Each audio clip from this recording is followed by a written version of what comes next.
Hootsuite up. Wake up, Hootsuite. Wake your ass up. Good morning. I know it's kind of late for some of y'all, but we are live. I am joined today by Miss Gina. Oh, that's from yesterday. I'm impressed. That's from yesterday. I got on the same shirt I had on yesterday. So what? Daily Toast Umoja should be popping up on Facebook real soon. Sasha is under the weather, right? I ain't gonna go and claim that sickness. Sasha's under the weather, so I wanted, and I had to go in today. Let me see. I had to go in today, but I didn't want to take her because her grandma said I cleaned up my house. Your kid's not welcome. I said, okay, all right. And that's cool, because I understand, because she look out for him all the time. Hold on, I need my glass. So, me and the kids stay home. I'm going to be doing some work and some projects at the crib. And, you know how we do. Make it and solving problems from the home front. And, because we could do it. All right, so family, first off, I want to say great Umoja to each and every last one of you. I apologize, I can't find my purple shirt. Once again, I can't find my purple shirt. Are we going to school today? No, Sasha's sick, so it don't make no sense in dragging her out. And this whole sick thing is kind of, because I always be thinking people be faking. You know what I'm saying? I don't know where I get that from. I'm always thinking that people are faking. And so Sasha couldn't go to school on no, we didn't have school on Nia. She couldn't go to school on Umoja because she had a fever of 101 on Umoja. Right? And I'm like, oh, whatever. So Sasha come home, she chilling, she having a good time, she alright. And then the same thing with Umoja. She go chill over my mom's house, she cool. Then Nia, she go over there and then she temperature increased and my mom was like, yo, boom, boom, boom, got worried about her. Then she come home, she chill with me. Then, what is it? Kumba. Yeah, on Kumba, she was like warmer, but she started playing, having fun. Then yesterday it hit, so I'm like, man, late last night it started hitting. Said we gonna stay at the crib, give her some time to recuperate. So that's enough of me. We're gonna do this toast.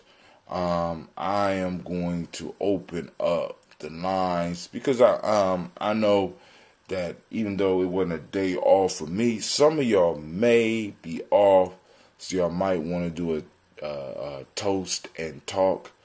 So I will make the lines available so that we can have some conversation on this great Umoja. So, I'm getting stuff sent to me, and I'm looking at it, and I'm like, wow, man, let me see what's going on here. So, all right, it might be some good information for y'all. Let's see. Boom, page manager. All right, so I'm going to open up the lines so that y'all, well, first let's do the toast. And, of course, we got to do our song. I want to make sure the chat is open. Oh Lord, let me make sure, because I'm looking at some craziness on the screen. I don't know who or what this is.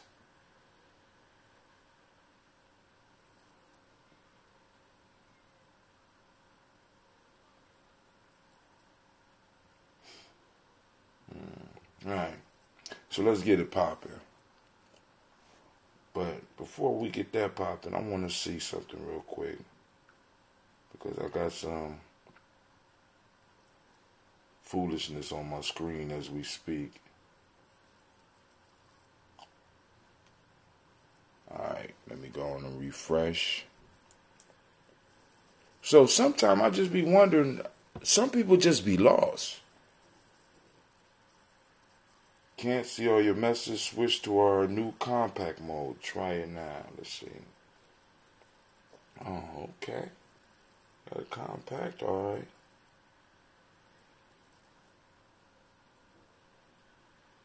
Alright, cool. Alright.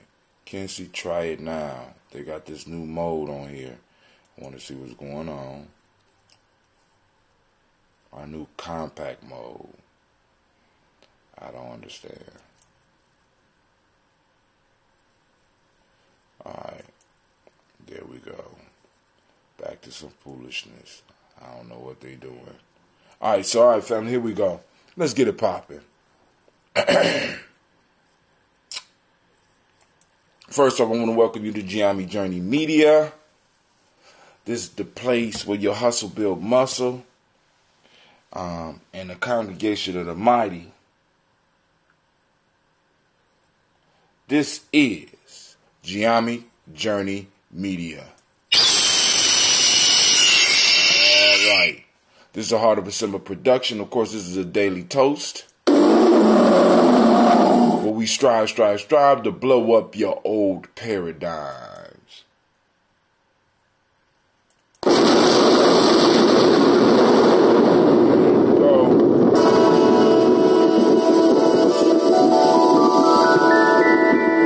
Black signal went out. Let me know if you got it.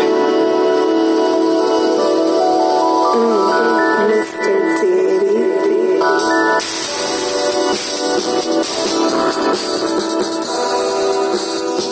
Drink your water. That means you size, drink your water. Come on, drink your water. But first, take your breath and drink some water. Take your breath and drink some water. Take your breath and drink some water. Take your breath. Drink.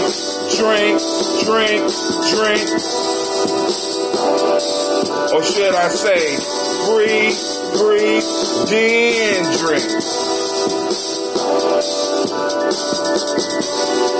Now get your glass for that water. We wrong, we drink out of glass. Get your bottle of that water, what? Twist the cap off that water. Lift and pour your water. Drink.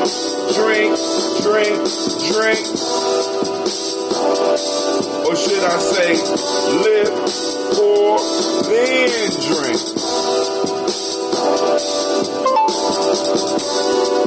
Now move your body, drink some water.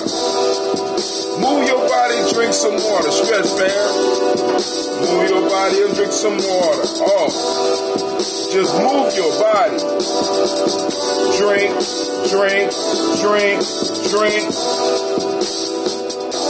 Or should we say, move, then drink. Now raise your glass and toast your ancestors. Now raise your glass and toast your ancestors. Now raise your glass and toast your ancestors. And just raise your glass. Drink.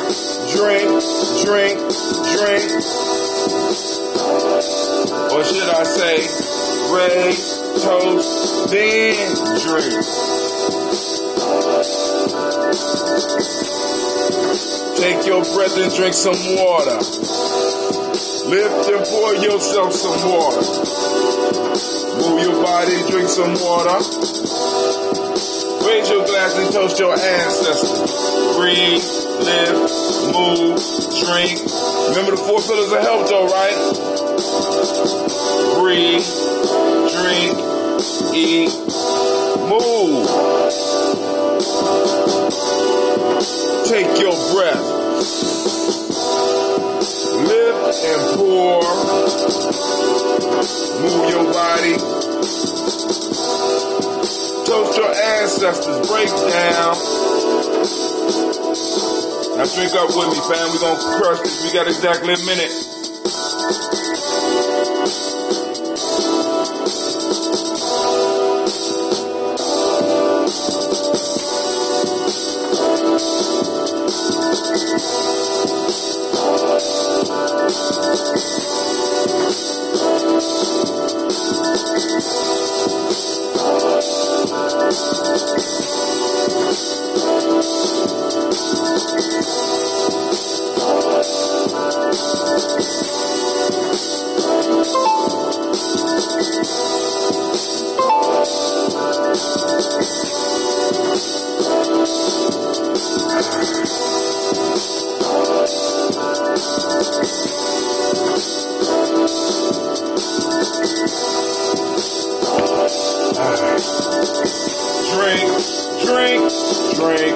Drink. 33.8 ounces, family. Lift your glass. Lift your glass. Lift your glass. Get your water, man. All right, we're about to move to the 50 ounces. And I don't think I'm ready yet. I tried that last time and I would be off stuff, but we're going to move it. We're going to have to move because I found the 50 ounces. So we're going to move back up to the 50 ounces.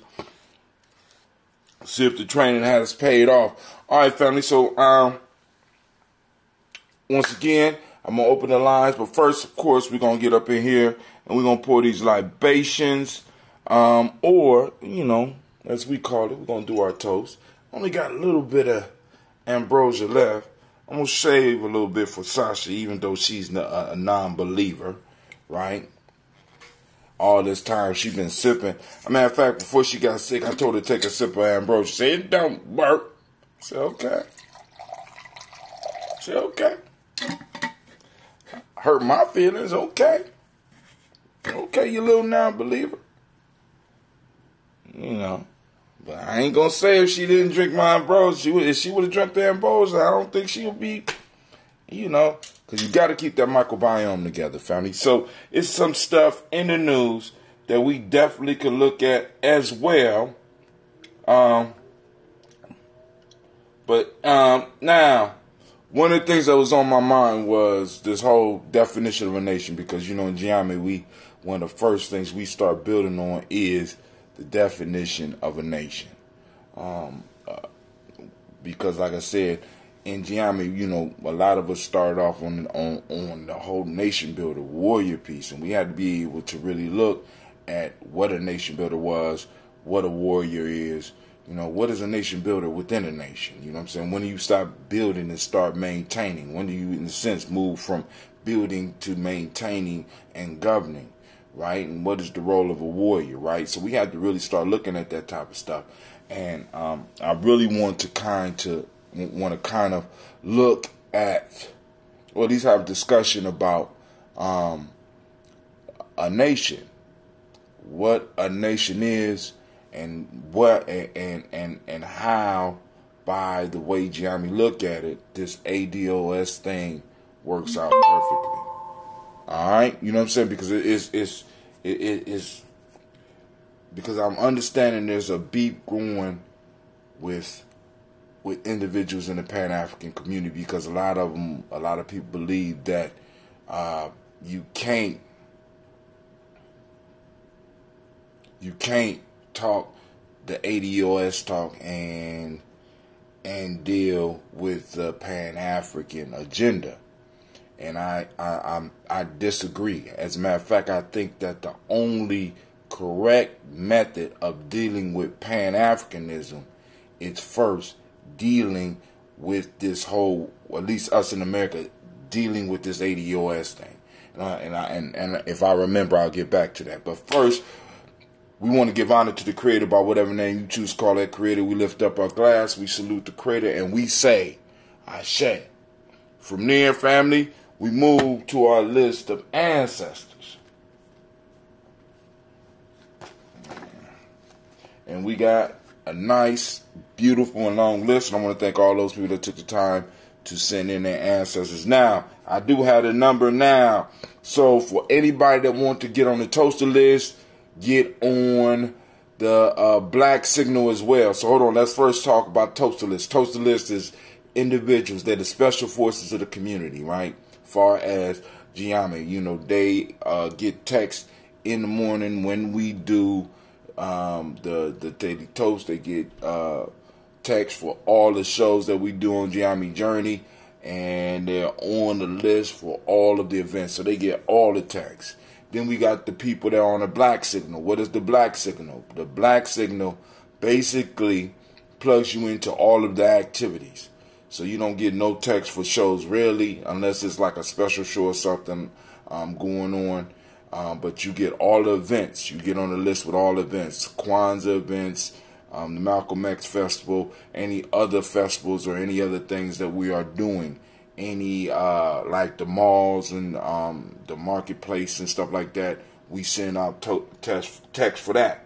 All right, so stuff like that.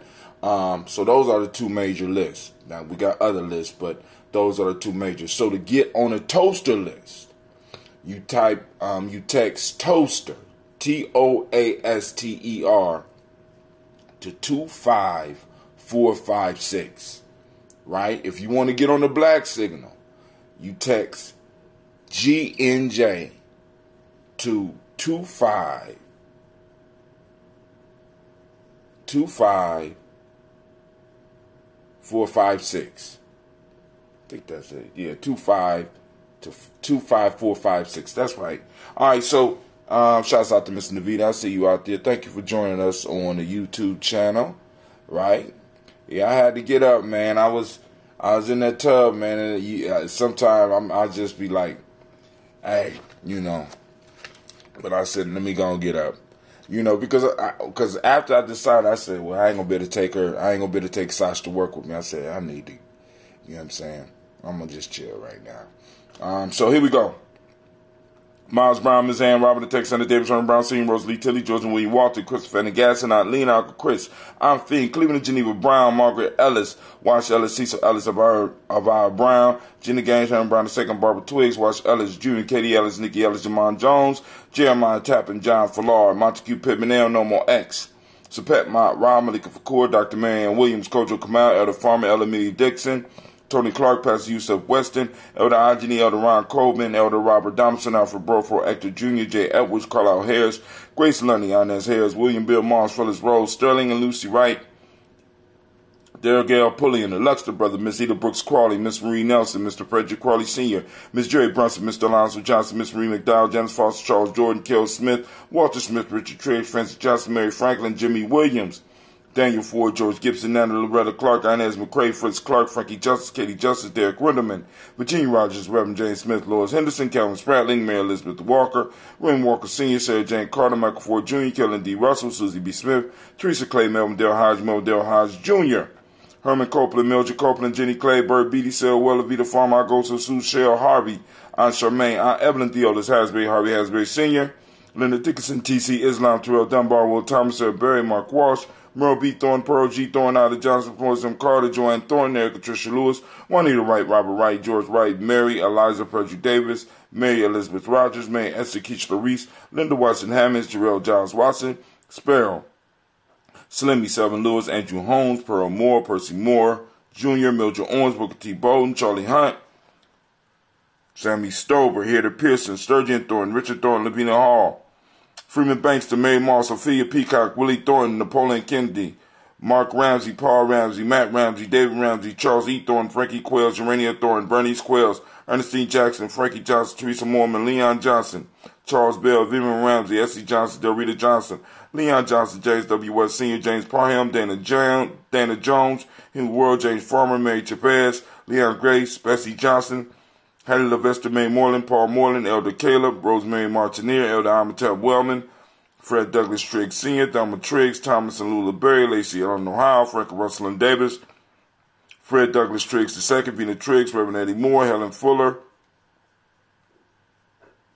Eugene Jackson Sr., Richard Ellis, Silas Alexander, Charles Maxwell, Percy May Alexander, Arthur Renner, Stanley Lockhart, Ricky Lockhart, William Lockhart, Woodrow Lockhart, Brenda Porter, Deacon Hargrove, Carlos Sawyer, Andrew Parker, Doris Donald, Ellis Murphy, D'Amico Russell, Delamont Arias, Jean and Ruth Jones, Jana Callahan, William Walter West, Najla Perez, Elder Basiji Falani, Jim Robinson, Gladys Johnson, Valerie Clark, John and Mary Sullivan, Dirk Johnson, Antonio Johnson, Delise Waters, DeFridas Hines, Inez Bostic, Edna Bostic, Winifred Scattleberry, Wilson Headley, Elma Hines, Phyllis Lee, Eugene Spratling, Calvin Spratling, Charles Wooden, Penny Brown, Roy Lee Printup Jr., William Johnson, Wilbur Longmire, Edith Cadney, Janice Carter, Michael Carter, Leon Pina Carter, Margaret Carter, William Carter, Lisa Jordan, Charles Lee Mosley, Dorothy R. Blair, Ransom Evans Sr., Sam Evans Sr., Naylon Blair Sr., Edward Stevens, Sue Ann Stevens, Joe Davis, Timothy Butler, Gene Holmes, Dana Jones, Peter Charles, Christy Nichols, Cardinal Robinson, Rosemary Charles, Ada Pearl, Bob Ingalls, Jack Wallace, Warren M. Finch, Warren P. Finch, Tim Ingalls, Audrey Finch, William Billingsley Jr., Jennifer Sensabaugh, Hazel Gassett, Jerry Brantley, Brian Watson Jr., Kaniko Parsons, Jason Kathy Bradford, Thomas Bradley, also known as Uncle Buki, also known as Gypsy, Reverend Roosevelt Word the First, Stacey Trice, Frank Smith, Mother Bertha, Michael Leonard, David Brown, Ruth Carter, June Cox, Ruth Cox, Paula Cox, Ronald Irving, Judy Hubbard, Irene Johnson, Francis Booth Jefferson, Dan Wilkinson Sr., Emma McClendon, Jerry Doyle, Mina Robinson, Mary Nichols, Patricia Williams, Shabaka Teray, Greg G2 Gibson, Donna Hill, Richard Gleavers, Lee Irby, Tommy Irby, Boy Irby, Jim Goshay, George and Holly Johnson, Archie and Margaret Armstead, Diane Scott, Erica Armstrong, Claire Fox, Gene Evans, Archie Beck, Anna McGill, Charles McDaniel, Christine Cottrell, Al Becker, Alice Arnold, Arthur Arnold, Hattie Reed, Charles Reed, Eula and Andrew Baker, Patricia and Edwin Brooks, Gwendolyn and Bob Hatch, Kimball Vernon, Bradley Kim, Janie Harry Tubman Cates, Spencer Sturgis, Sally Mae Baker, Ethel Baker, Creola Baker, Geneva Baker, Aaron Nino Baby Hatch, Had Seen Mally Miller, Howsey Hatch, Dad Cleveland, Mother Gibson, Alex Nixon, John Bowie, Lester and Rachel Saunders, Dorita Ross, Viola Ross, Robert Nelson, Princess Stevenson, Leroy Stokes, Neely Johnson, Fletcher Swan, Manny and Charlie Scott, Ida Casey, Thomas Cofer, Vivian Stevenson, Mona Ann Lewis, Cornetta Lyman Lewis, John Jackson, William Dallas Lewis, Mary Francis, Chappelle Jackson, Michael Slade, Joanne Perkins, Richard Jackson, Martha Ford Dawson, Big Mama, Nanny Harris, Eva Ford, James Harrison, Margaret Towns, Mary Williams, Leroy Q, Heath Seen, Albert Moore, Miss Vanilla, Albert Motley, Geraldine Elizabeth, Douglas Thompson, Earleton Houston, Lud Alls, Elijah Alls, Jerome Alls, Henry West Staten, Joe Jamel Alls, and Pierce, Donald Carter, Lily Green, Nettie Greenback, Vaughn, John Dewey, Ruth Beard, Tim Butler, Raymond Laura Newton, J.B. Foggy, Thomas Newton Sr., Baba Naeem, Jeanette Sanders, Jerry C. Sanders, Roy Pruitt, H.J. Bradley Sr., Harry Wilson, Rufus Jenkins, Minnie Wilson, Catherine Sanders, Muriel Ellis, Elizabeth Sanders, Henrietta Irby, Mildred Armstead, Margaret Armstead, Catherine Anthony, Ruth Brown, Charles Walker Sr., Charlie Walker, Cecil Russell, Diane Urban, Haroon Phillips, William Ford, Margaret Logan, Phyllis Barnett, Lee Urban Sr., Michael Urban, Ozella Watson, Hugo Watson, John Caldwell Sr., Robbie Lee, Caldwell, Nevaeh Mitchell, Ron McCormick Sr., Sabrina Easley, Rayshawn Easley, Javea McCormick, Barbara Ann Reed, Dorothy Ann Reed, John Reed, Shekamaha Reed Jr., John Reed Jr., Patricia Reed, Edward R. Benson Sr., Ethel H. McNair, Lois Fernandez, Jacqueline Bardis, Reginald Oliver, Mazarine Coper, George Swan, Emania Grayson, Charles Scott, Charles H. Scott, Michael Morgan, Charlene Morgan, Sybil Edwards, McNabb, Annie Ferguson, William Ferguson, Shelby McClendon. From there, move to our book, and this is the book we're building up for next year, because this year we were blessed enough to be able to take up 2 whole pages. We got 2 whole pages within our Kwanzaa directory. We're going to work on building up the Kwanzaa directory for next year. So a lot of the business that will be getting spaces at the mall, at the G&J Mall. Hopefully, we'll be able to translate that into Kwanzaa, into other events, far as making sure people know that the place to come once a month will be G&J Mall. And family, we're not playing, right? So now, family, so for next year, what I was trying to say is for next year, we're trying to build it up so that we could take up 3 or maybe 4 pages. You know what I'm saying? And that's not outrageous. That's not an outrageous act for us, for us to be celebrating our ancestors and be able to go and get them to be getting some real estate on some of the stuff that we do, right? So, So this is the start of that. And here we go. We got Joella Giles, James Carswell, Liberta Adams, also known as Ancestor. We got Elder Shaka McNair. We got Anthony Brown. We got Jonathan Ford. We got Lottie Gaucher. We got Cousin Tony, Michael Johnson, James, Jimmy Johnson, Barbara Shane, Lewis, Ronald Shelton Jr. We got Damian Top, Westina Banks. We got Joseph Bingham, Quincy, Mama, Aunt Lady, Abraham Isaac Cundiff. We got Aunt Barbara Lewis, Renee Johnson, Joy Ryan Ross Riggins, Jamonte, Marcus Price, Ness Words, Marshawn McCarroll, Demetrius Beard, Herb Jepson, Ralph Mickens, Eric Walker, Quasi Sample, Candace Simmons, Severance Clayton, Leonard Jones, Melvin Scott Sr., and Elder Clarence Lumpkin. We lift up our glass and we salute those ancestors and we say, Ashe. All right, from there, family, we move to the present moment. Y'all know what it is right now. We are in Umoja. I'm asking everybody to activate your reticular formation. Seek out unity in the community. It's there. You just got to look for it. You got to search for it. You got to go on and seek it out, right? Rather than looking for the foolishness, right? So Umoja means unity. Demonic principle of the day is truth. The color is violet. The Hermetic law is mentalism. Male name is Quojo. Female name is Ajua. Right? So, we lift up our glass to salute the moment, understanding that when we salute the moment, we are creating and sealing a pact between our ancestors, ourselves, and our future generations. We are all part of the same continuum. So we lift up our glass and we pledge to hold up our part. Right? And we say Ashe. From there, we salute our children's children on to infinity, and we say Ashe. From there, we move to all of our relations, and we toast, and we say Ashe. From all of our relations, where do we go? From our relations, we go to that private moment, that selfish toast right now that you're going to take for yourself. What is it that you need? We say Ashe. From there, family, we move on, and I take the time to toast the most magnificent, fabulous, spectacular being in the room right now, and that's you. Raise my glass to you, and we say Ashe, Ashe, Ashe, Ashe. Peace, power, joy, and 100 years. All right. All right, cool. Let me get my cultural appropriate coffee ready. Play y'all a little bit of music.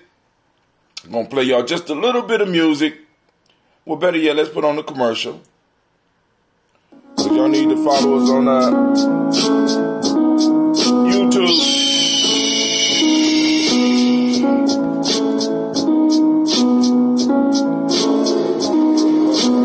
I am a Giammi man. I was born for greatness. My greatness comes from my potent sinner. I pledge to find and connect with my sinner. I pledge to heal my spirit, mind, and body. I pledge to use my hands to build a better world for myself, my loved ones, and my community. I pledge to use my mind to think deeper, further, and higher to create a better reality for myself. I pledge to live my life and go beyond all my self-imposed limitations. I pledge to promote the principles of the Giammi warrior to assist all those seeking the path of success. I pledge all these things first to myself, to teachers, to all my relations, and to my higher power. I am Giammi. Ashe, Ashe, Ashe. That is the Giammi prayer that is said by all of our true members at least once a day. Peace and welcome to our YouTube channel. Check out our videos and podcasts. Subscribe as well as join the journey. Push past your self-imposed limitations within the Giammi journey. Peace.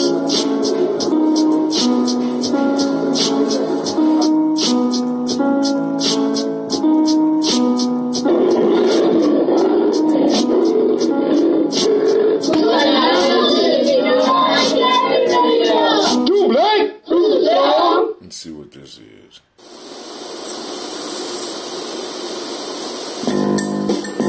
Nah, we don't want that one.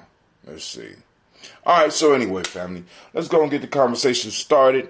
I'm going to officially open up the lines right now. Start conference call. Boom. Start it. So if anybody want to call in, we can have a conversation. If not, I'm just going to start my day, take care of my little girl, make sure my kids get their stuff ready for the school week. But the lines are officially open, 614. Please hold while we wait for the others to join. Lines are open, 614-556-4535. Feel free to call in so we can have a discussion, and we can take discussion in the direction you want to take it in. Of course, I got some stuff that I could talk about, because I could do this on my ear. Makes no difference. And I told you I was going to talk about some nation building stuff. And of course, but let me go to my page manager because I want to pull up some pages from some stuff from YouTube, from that's posted on it. So now one of the things that you can look forward to coming out very, very soon is that we will be having our newsletter that's going to be dropping. I've been telling people about it, and I'm making it possible so that you can subscribe. And I don't know whether we're going to do it on a weekly basis or a monthly basis, because part of the becoming part of the journey, being part of the congregation of the mighty, is that people are going to have to contribute to the newsletter. You know what I'm saying? Show me some show the family some creative effort. This call is being recorded. Show some creative effort in us building, right? Somebody just joined us on the line. Who this be? This be Sister Navita. I'm trying to get a quick call in before I pull up at the job and everything. So go ahead. What's going on, Miss Navita? I wanted to have a quick discussion, and I know you may have seen it on my Facebook, but where, an ex of mine who had posted about, I don't care what nobody say, light-skinned, mixed kids are the most beautiful, make the most beautiful children. I mean, mixed, mixed, whatever, wait, mixed. Where it said I'm human, where it says I'm human, and it got a black guy with a white girl and the mixed children. That I seen that one floating around. Well, it was a guy. Well, it had a big black person's hand. Then it had a white smaller hand. Yeah, I seen that. Yeah. I didn't even read. Yeah, so a friend of mine, I didn't want to, I said something to him on his post, but I went to where the post originated from. I can't tell what color this person is, but, and I didn't go look at his page or anything, but I reposted it with the hopes that, because, on my friend's page, when he posted it, everybody was, that's right, amen, and then, you had praise the Lord. White girls was posting pictures of their mixed kids on there, and everybody was like, that's right, and beautiful, and kudos to you, and, so I was really, taken aback. There was only one person that put lame on there, and then, of course, I said my piece, but, it reminded me of, I'm like, damn, do I need to show dark girls again? You might need to. Because this shit is ridiculous, because even in the movie, they talked about comments like that really have scarred, our darker skinned sisters and some of our lighter skinned sisters or our mixed black people, because it makes them feel like I'm better. I look better than you because I'm mixed with white. And that's what that means. I don't care how nobody tries to twist it any other way. Sometimes light-skinned people are brown. Sometimes they have hair like my texture. But most of the time when people think in their mind of a mixed individual, they're thinking light skin and, a thinner or finer curl texture hair. So it's like, we know in the black community what that means, because when they see somebody light-skinned, they'll go up to them and say, are you mixed? Are you mixed? So we already know that it's affiliated with a lighter complexion. And then people, really, it really discouraged me that so many people feel this way. So I say this to say also what it produces is because it gives the notion that the children are more beautiful because they're closer to white and you are lessening their black look. That's what I think they're trying to say. So with that being said, my sister was on Facebook the other day and they were talking about this topic or some topic about race or whatever, and this white girl just comes on the post and says, you know what? You light-skinned black girls kill me. Y'all just mad because y'all men don't want you. They want me. Well, white girls. They want white women. Right. And that's this post like that brother made gives the mindset to the white girls like her.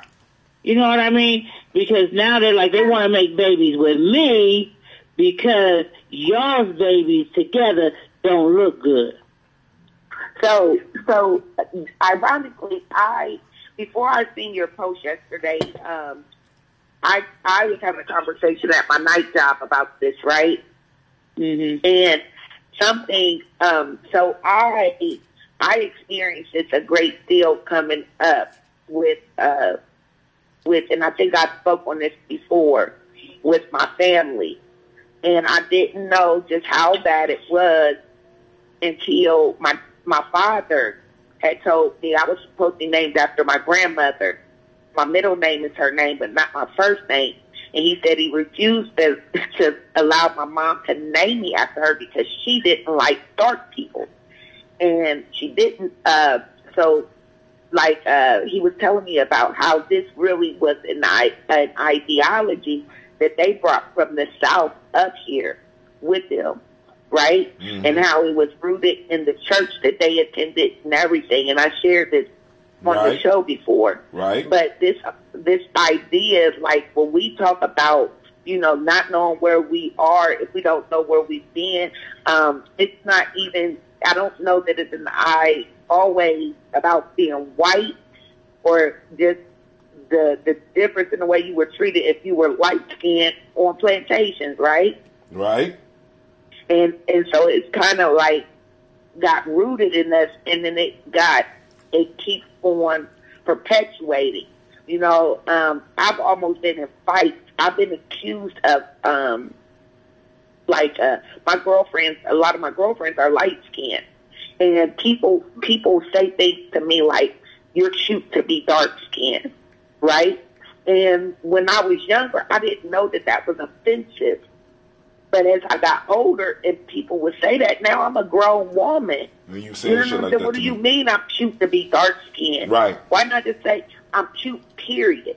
So there's been times they would say, oh, here we go. Jay on one. Jay, here she goes. You know what I'm saying? They would always make it seem like it was me and I should just take these people underhanded compliments. But really, that's no compliment at all to tell somebody. So what I tell my students in class all the time is the darker you are, the closer you are to God. And it doesn't matter. I don't care who I offend. You know what I'm saying? Because they bring that same mentality still. It still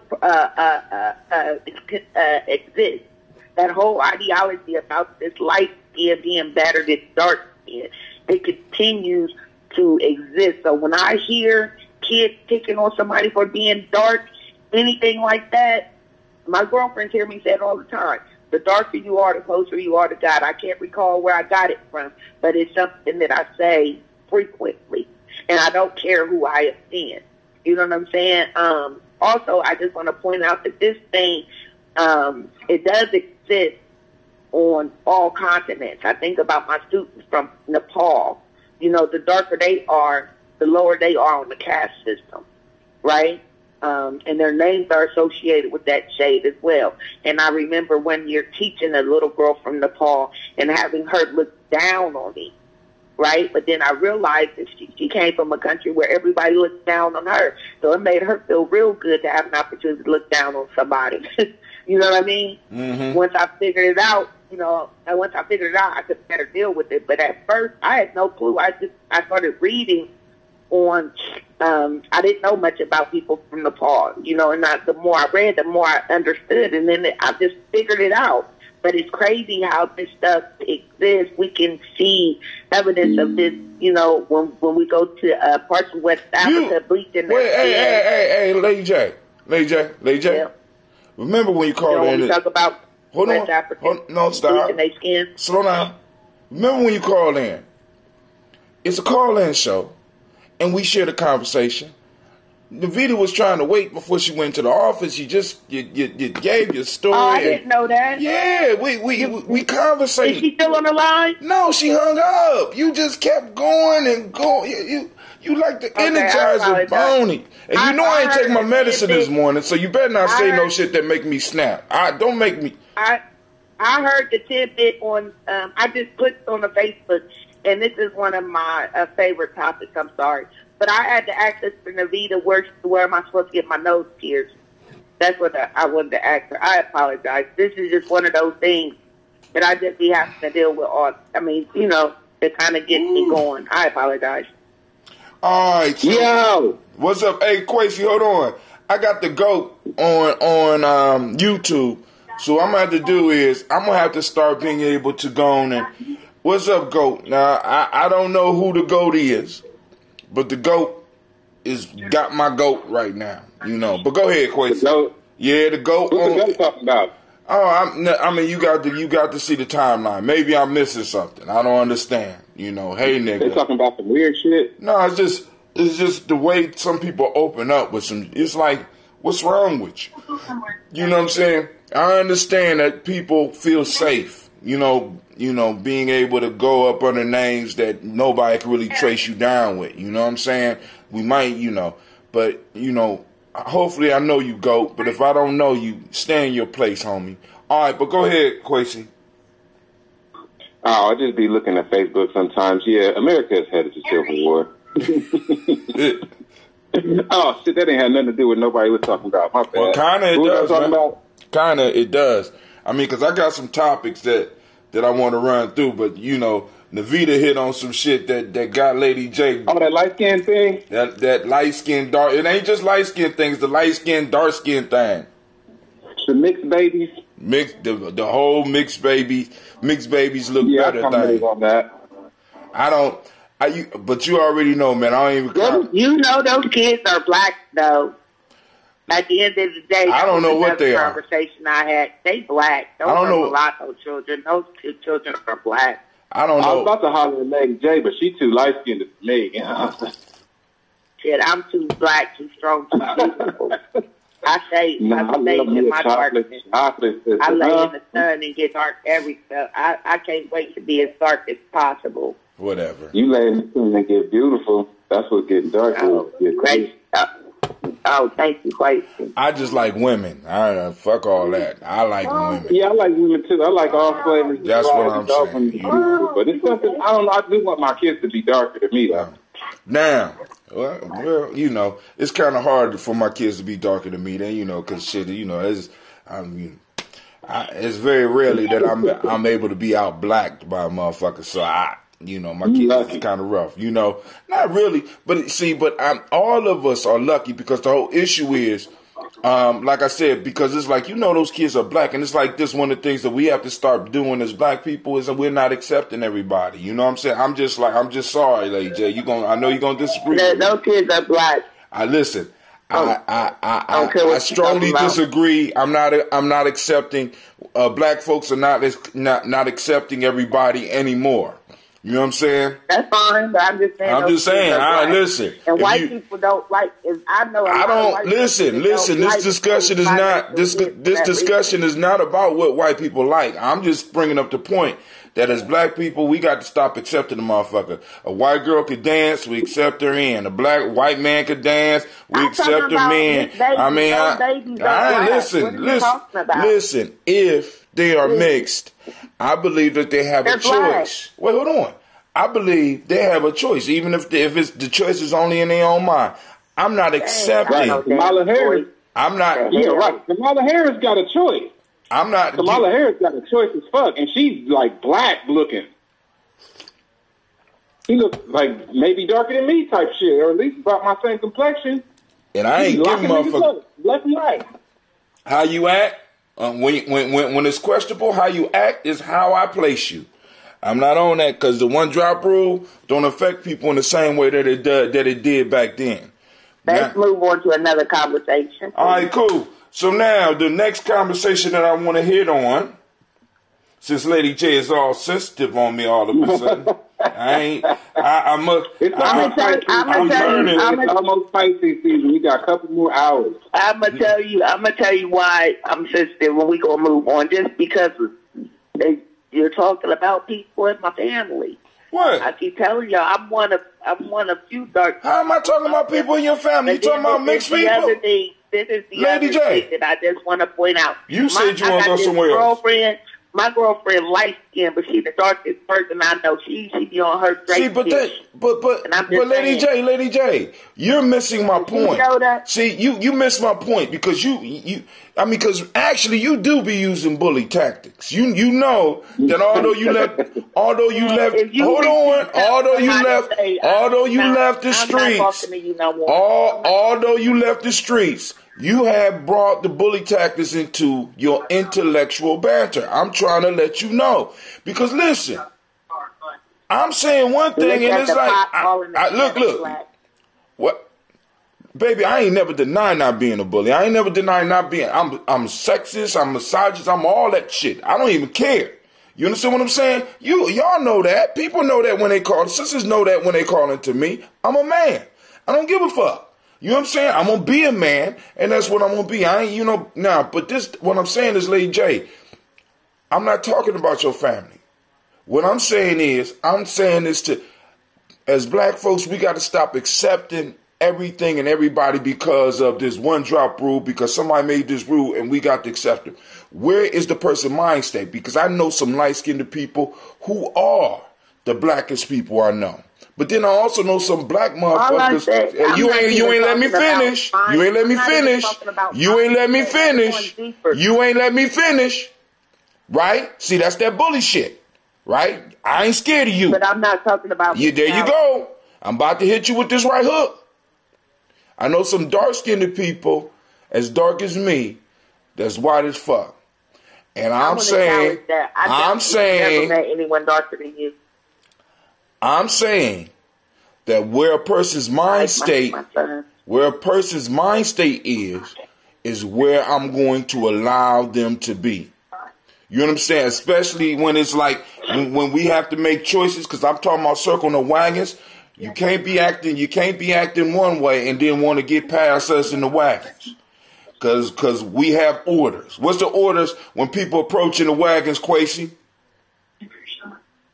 Say it again. Circle the motherfuckers. No, we already circled the wagons. We got people running towards the wagons. And we got the... What's the order? If anybody running towards the wagons that's outside of the circle, what we supposed to do?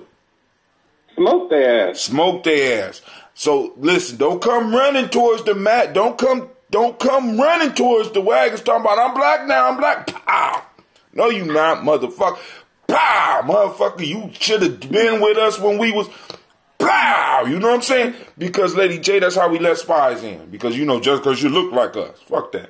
All right, now, but you went to another place. I always go to another place. Don't fly like that.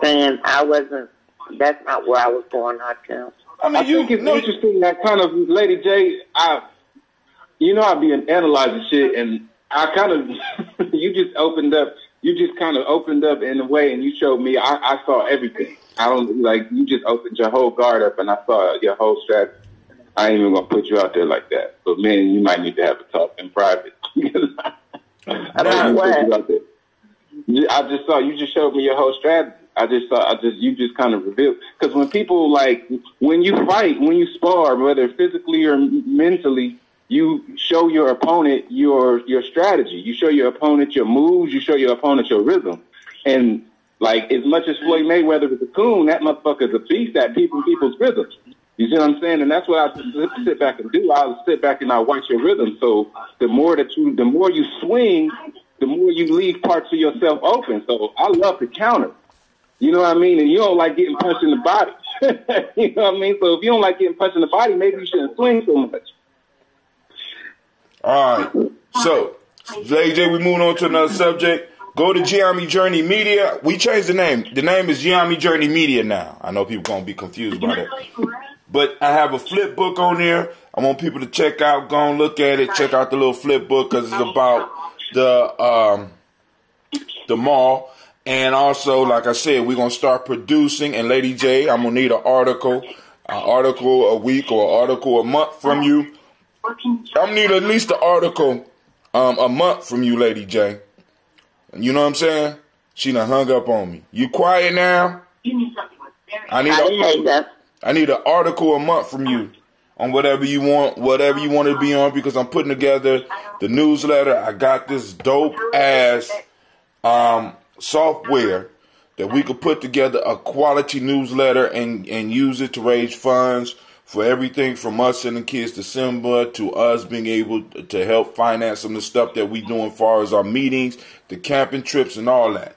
So this program is dope. Check out the book that I make about. It says check out the flip book for the mall, short and sweet. Just click the link, and it's gonna go to a book. So now, right above that, we got 11-year-old arrested after refusing to stand for the Pledge of Allegiance. Have y'all seen that one?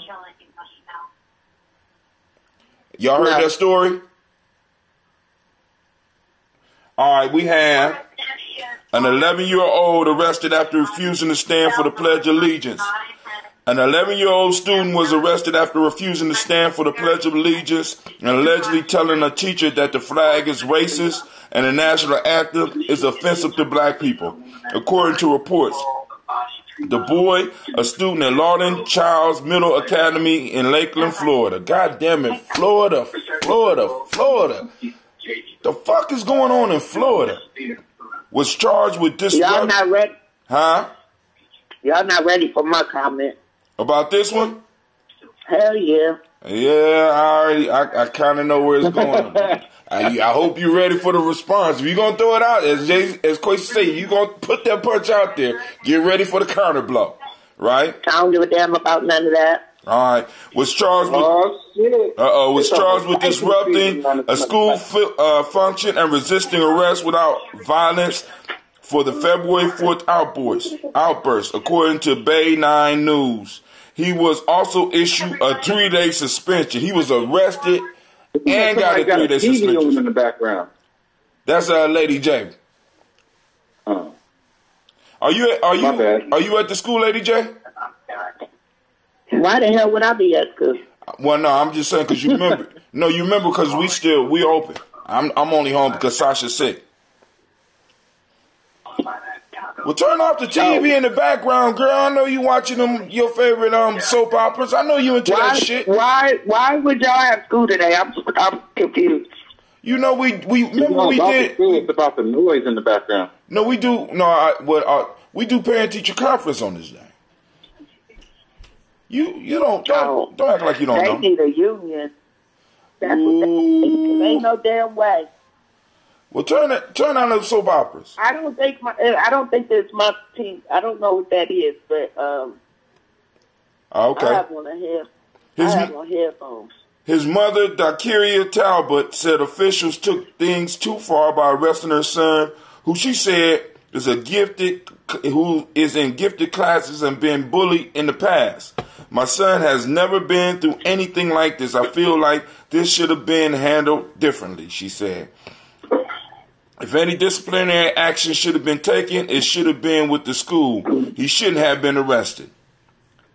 All right, so I'm gonna stop right there, Lady J. I know you got a comment on that, and this I'm reading this because it was one of the most popular ones. This article reached 417 people through Giammi Journey, and it was shared 8 times. Wow. Go ahead.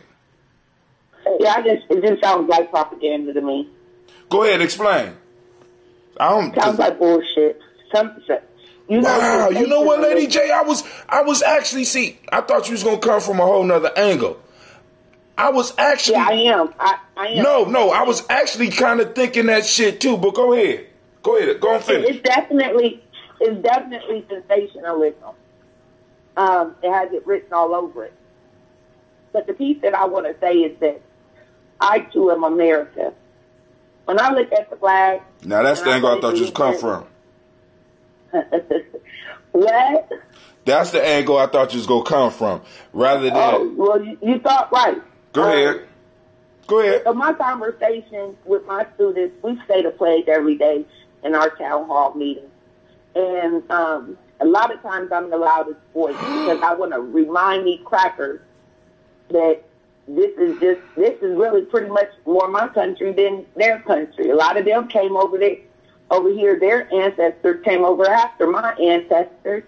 And so I'll be needing to serve as a reminder. I need to be serving as a reminder of who built this country. I need to be serving as a reminder of who died, and whose blood that is on that flag. My people have fought in every war ever fought on this soil and abroad for this country. And unfortunately, a lot of times they came back to be treated like second-class citizens. And still, we rise, you know. And so I at my school, it's not required that you say the pledge. It is required that you stand. But like I said, I feel like something, you know, it's how you look at things. And how I look at it is that this is my country. And my people fought, my people died, my people sacrificed. And though this country is not perfect, it is a lot better than a lot of other shitholes. And so, you know, that's how I look at it. That my people built this country. This is my country. What they got to do with standing for the pledge and having a child arrested for that shit? I mean, I because I agree with you on that shit. This is my country. I think that story is sensationalism. And what I was going to say is what it sounds like. Now, hold on. Is the New York Post? Because this is the New York Post. Now, I don't know if that. So what? I'm just saying. No, what I'm saying are they a reputable news source? I don't know. I posted it up, and I have heard. Yeah, but they're also known for sensationalism. Okay. Well, I mean, but all right, cool. But even in the sensationalism. Even in the sensationalism, my dear, please explain. That's what I was going to do. Get to it. Get to the chase. Get to the meat. From my experience working with young people, is that it started out about the pledge, and it ended with something much greater. You see what I'm saying? It went somewhere else. Real quick, if you don't mind, Hakim, and then I'm going to let someone else speak. I just want to give an example, right? This past Halloween, I go to school, right? Mm-hmm. And as soon as I walked into the building, I see this girl with like a 4-gallon size bag of candy, right? Uh-huh. So, you know me, I'm a fat ass. I really just wanted some candy. But then the closer I got to the candy, I realized that she... that if I took the candy and she was busted with the candy, I was going to go down with her because she was going to make sure administration knew Miss Ross seen her with the candy, and she gave Miss Ross some candy. So she hands me the candy bag, and I couldn't believe that because I thought she was going to hand me some of the candy. She hands me the entire bag. So as soon as she hands me the bag, I go, "Bouquet," and I walk off. Kids don't move. Now, mind you, I ain't even told you that this is a mentally disturbed student. These kids are in the small classroom. You know what I'm saying? So this sets the little girl off. She runs. I walk into the office. I walk swiftly, but she ends up going off, right? The ironic part is she never threatened me, never called me out my name, but she was kicking stuff. And the next thing you know, she gets to fighting with another girl. It has nothing to do with the candy.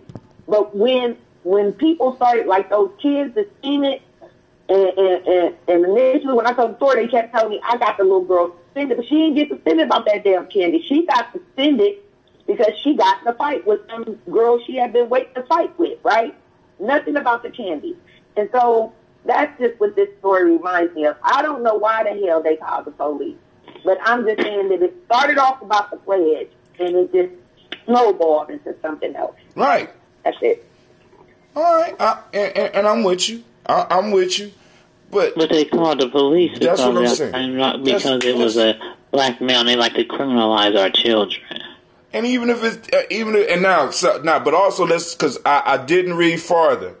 The woman who called it was a sister. Yeah, that's Sister Navita. Yeah, I'll be on here for I'm at work. She whispered. Did you get my inbox? I replied to you. I hope to see you. I hope to see you at the mall, Lady J. If not, I'm gonna dog you on air while I'm there. I'm going to take a full half an hour and bring up some of your most famous clips, starting with the Gravites and shit like that. I'm gonna make sure the whole world. Well, already I'm using that shit, and matter of fact, shouts out to all my Gravites out there. But now, part of the sensationalism and part of the whole agenda piece here is because now Kwesi was joking, said there's a race war coming, right? But actually there's a movie called he said Civil War. Now, the teacher was a substitute teacher. Her name was Alvarez. She from Cuba. She told the little black boy, and this was started the argument. She told the little black boy, well, if you don't like America, why don't you leave? The young man looked at her and said, because they brought me here. So in frustration, in argument, she turns around, calls the administration. The administration end up calling the police. They arrest the boy. Then they suspend the boy for 3 days. Now, see, when people ask questions like that, I think there's a one-word answer in tone of voice that you should use every time. It works every time. Bitch. That might have been the tone that got the police called on them. Bitch, they brought me here. I mean, I remember when my son was school age, and we've had a talk about, I'm not a fan of the Star Spangled Banner. I'm not a fan of the slave owner that wrote it. I'm not a fan of the slave lyric that was in its initial writing. I don't think it was designed. I know it was. It was not designed with anybody black in mind. And I don't make my son say it, and he does. But then when he was at school age, there was an issue with that. Because they would be like, well, at least you could have to stand. But I shouldn't have to even do that if I don't want to. You know what I'm saying?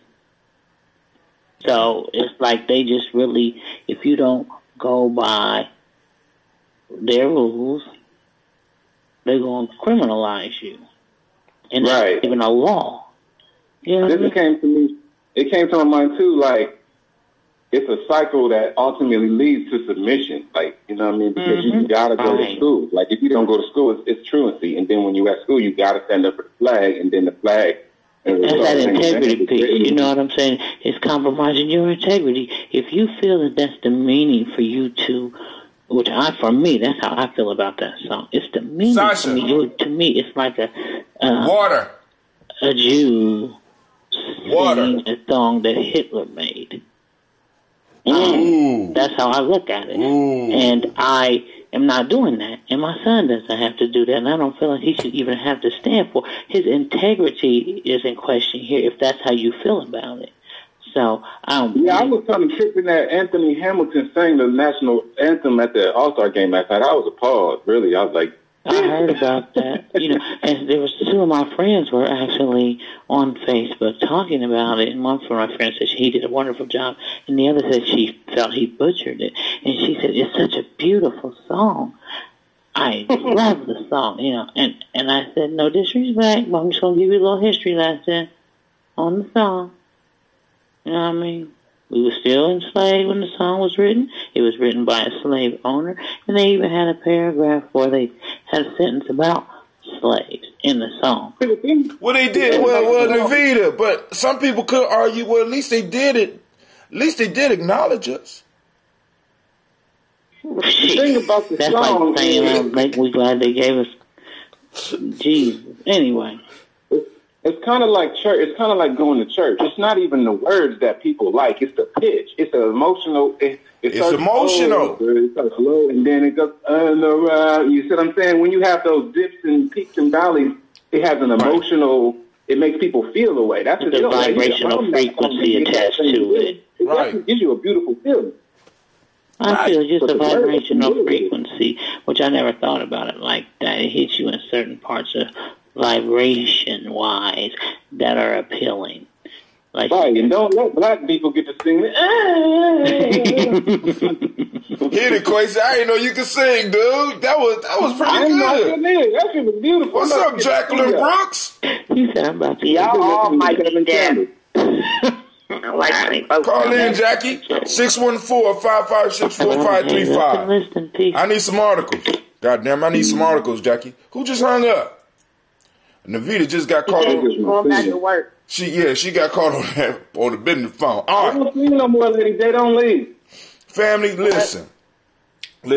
So let me give you what's next. Since it is Unity, Sister Jill is putting out a challenge. It's on the Giammi Journey page. Greetings, family. As we continue to live the principle of Kwanzaa, known as Nguzo Saba, let's talk about unity this month. In honor of community and our great history, let's post acts of unity. Tag someone and let's unite. Now, one of the things that I've been doing for maybe the last year is asking people on the daily basis we focus on the principles on a daily basis. Why, Brother Hatem? Because first off, if you want to start dominating something, you start changing the names and start changing how people view things. As Kwesi say, get an emotional attachment to some shit. You know what I'm saying? And that's what we're trying to do. So in Giammi, we don't use the regular days of the week because we don't want to salute the Nordic gods. We don't want to salute the shit that Europeans or West Asians had going on. What we're doing, we're saluting ourselves. So every morning we look at the day like today is unity. The day is the day of Umoja. And I challenge people on a daily basis to take pictures, put up quotes on Giammi Journey timeline where you are showing the connection to that principle, because one of the things that I know, as Lady J say, what you say? You say one thing for certain, two. You always say that. How you say, Lady J? One thing for certain, two things for sure. What? Correct. Okay. If you find what you're looking for. Let me say that again. Black folks, we find what we're looking for. Now, I know we got to keep our eyes open because there's a lot of dangerous shit out there. But along with a lot of the dangerous shit out there, some good shit going on that we need to start focusing on and being able to see a little bit clearer. When you see an example of unity today, take a picture of it, post it up on the timeline. Post it up on your timeline. But if you got a ratchet timeline and you don't want to ruin your ratchetness, by all means, use Giammi Journey and post it. You know what I'm saying? Because we got maybe a couple hundred people a day coming to the timeline. All right. I don't understand why you can't be ratchet and conscious. I know. Wait, hold on. Time out. I ain't never say you couldn't. I am a living contradiction. Okay. You got to understand. I seen a stripper last night with the Giammi symbol tatted on her. Ooh, I love her. Ooh, I would have been tipping her. Ooh, girl. I like that. Shake that Giammi. Shake it. You know what I'm saying? But I mean, because now, when I say ratchet, I'm not talking about necessarily, because I know conscious people that do different things. We don't all agree. Now, but the one thing that, because Sister Kim brought up a point about this whole God thing, because a lot of us, we be falling out about this whole God piece, you know what I'm saying? So, some people call it Allah and Islam, and I mean, it's just morning, people. Morning.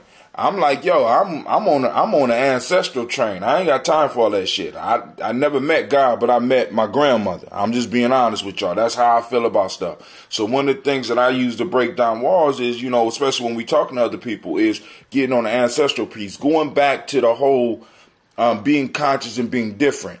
Being conscious doesn't. Now let me ask you something. Hold on. Being conscious doesn't mean that we all do different. I mean, that we all do the same goddamn thing. Quasi like different shit than I like. Like we just did a show in the hookah bar. According to some conscious people, we shouldn't have been doing that because that is as unhealthy as hell. And me and Quasi kicked it and then went out and ate some other unhealthy shit. You know what I'm saying? Then I dropped him off at the car and took my unhealthy ass home and probably had a beer afterwards. So, you know, there's no one way to be conscious. But somebody was about to ask something. Go ahead. How do you regard your grandmother's God? It don't matter how I regard my grandmother's God. See, I regard my grandmother. I have respect for my grandmother. Now, any wisdom that she partook from that God, by all means, and she was able to pass it on to me, thank you. See, because when I'm talking about now, because my whole piece was now, I never was super deep into my grandmother's. I take that back. I grew up in my grandmother's religion, which was Christianity. I learned how to read using Christianity because I would practice reading along as we did things in the Bible. That helped me, along with comic books, helped me really get a good grasp of reading. I learned I had the ability to memorize in the Christian church. Now, but as I started coming into information, I started understanding that the stories in the Bible were very similar to other stories. And I'm like, these are stories. All right, then I got a new word for it. These are myths. Now, I'm not going to let these myths go and rule my life. You understand what I'm saying? So, boom, I have respect for what my grandmother believed because it helped me to a certain point. But I'm not necessarily a blind believer in what she had. You know what I'm saying? My grandmother had a deep love for Jesus, and I'm not going to disrespect that.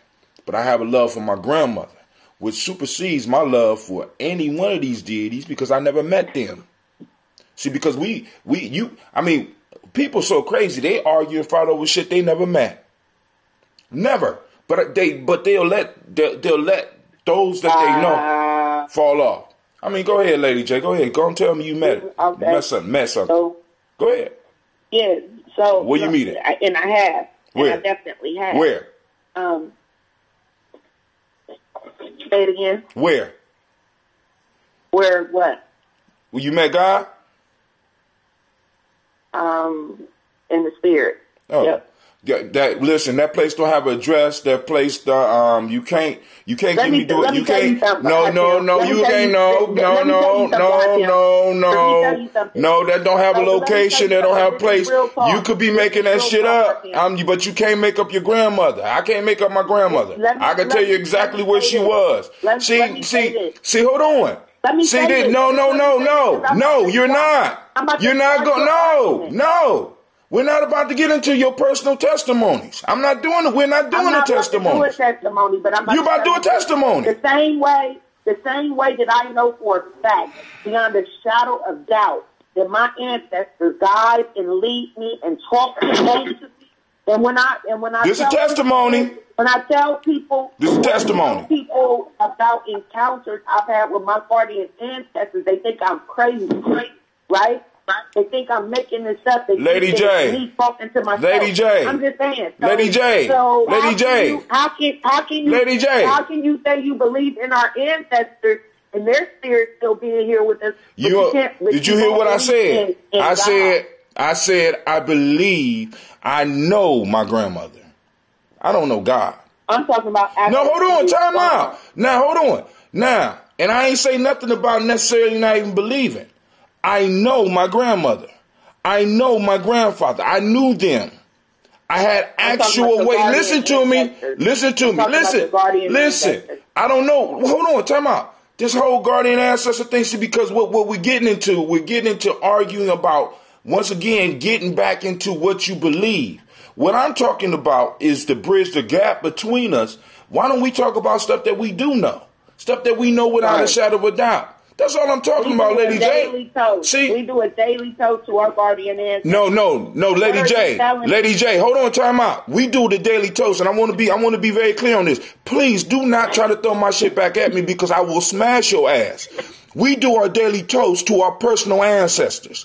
What are personal ancestors? These are individuals that we knew that were involved with our life. They don't have the title guardian or any of that shit. These are individuals that we knew and that influenced our life because I felt it was important because all of us, we jump around and we try to be fancy. We try to out fancy motherfuckers and we say deep names of people that we never met. But we let Big Mama shit on the vine and rock because we're trying to show off about Marcus Garvey. No, I'm saying, listen, When I do the daily toast, I'm not toasting towards no guardian ancestors. I'm toasting towards personal ancestors that I know.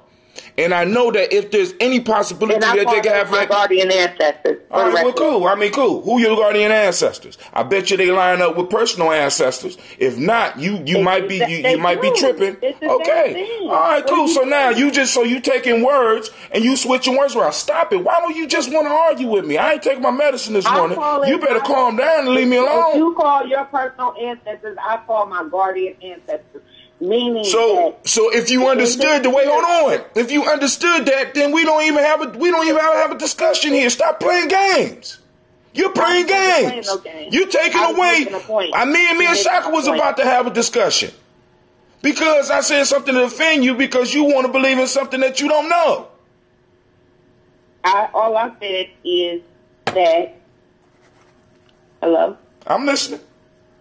All I said was that when I speak of my personal ancestors, whom I refer to as guardian ancestors, because I know damn well I didn't get here where I'm at without someone in the spirit looking after me.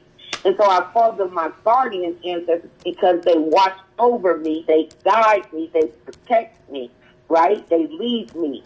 My guardian ancestors. And so when I talk to people about my guardian ancestors, they think I'm crazy because I can't see these guardian ancestors. But I believe and I know, it's not even about me believing, I know that these things are supernatural. They can't be explained, right? And that's what I know. That's what I believe. People think I'm crazy when I speak of it. I hit the lotto one day because somebody whispered numbers in my ear. I was obedient. I went play, and I hit the damn lotto. When I told people where I got the numbers from, they thought I was crazy. They said that wasn't your guardian ancestor. That was yourself. That was your intuition, right? But so so Lady J, where do we disagree at? I'll tell you where we disagree. You said you were going to a place there that we honor things that we can't see. And I'm telling you that I can't see my guardian ancestors.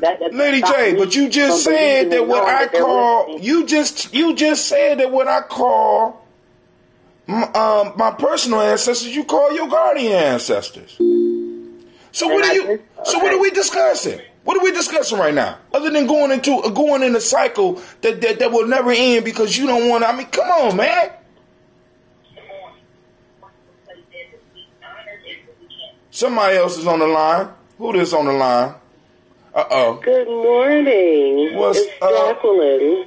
Yeah, oh my God. She on some official shit. She said Jacqueline. What's up, Jackie? I was just listening to this riveting conversation about the ancestral realm and the creator and people who don't exist, and I was intrigued. Right. Well, I mean, I'm just chopping it up. We just chopping it up. But if you have some comments, by all means, do. Lady J, meet my sister Jackie. Jackie, meet Lady J. I think I know Lady Jackie. Yeah. I spoke with Lady J before. Don't we have a mutual friend? Shaka, hi. Don't we have a mutual friend? Who would that be? Is this who is our mutual friend? Maybe I know who it is. She has a huge bottle.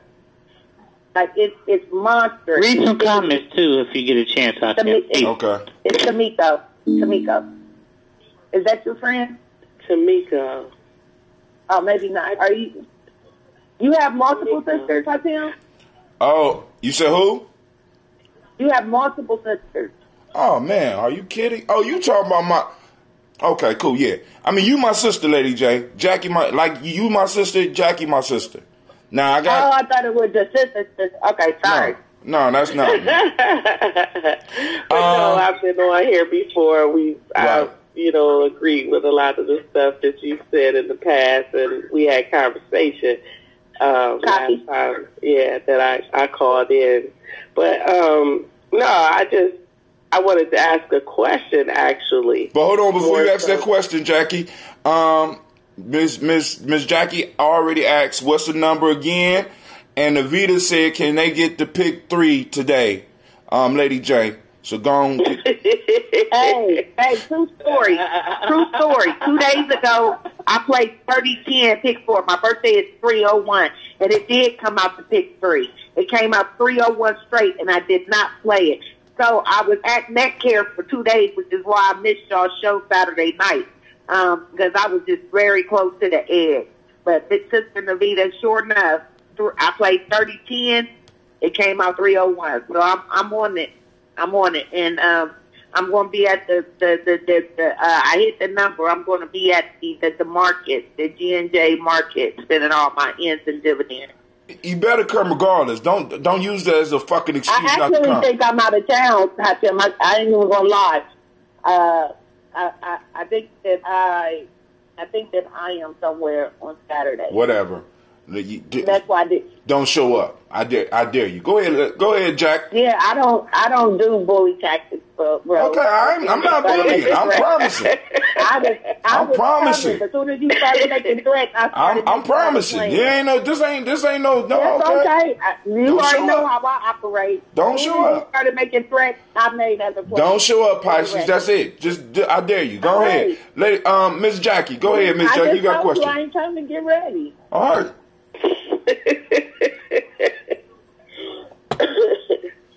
I just wanted to ask a question about when you said that you don't know God, you don't know any of the deities, but you do know these ancestors. And what I was wondering is, as Lady J was talking about these unexplained blessings that we have in our life, do you think that there is a force created by the ancestors as well as humans, living humans, that creates a force that creates certain events that we would maybe reference as the creator? Yeah, I mean, now see, and let me, because I want to be clear. I brought that conversation up because one of the things that I see that get in the way a lot of times when quote-unquote conscious people are talking is the whole object of religion. We got certain people that I can't fuck with you if you don't work with Jesus. And I can't fuck with you if you don't work with Allah. We got certain people, and and they look down on certain people that don't see things the way that they do. So that was the reason I said that. But I do understand, and one of the words that we use for that force that you're talking about is Ashe. That's that Ashe force. You know what I'm saying? I didn't hear you. You said is our faith or text?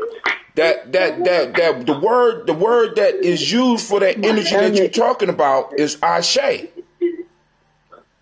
The thing acting with our ancestors as well as our own energy that's acting with us. Now, a lot of times we attribute that to the creator, and it can be the creator because I don't know. For me to sit up here and be like, and tell people I know there's a creator. Now, I can tell you what I believe, but I can't tell you I know that there was a Mima, and I do understand through. Do you know that Mima is with you after she has passed? That's what I want to know. Can I finish? You know that? Let me finish. Now, not only do I know that, I could prove it scientifically.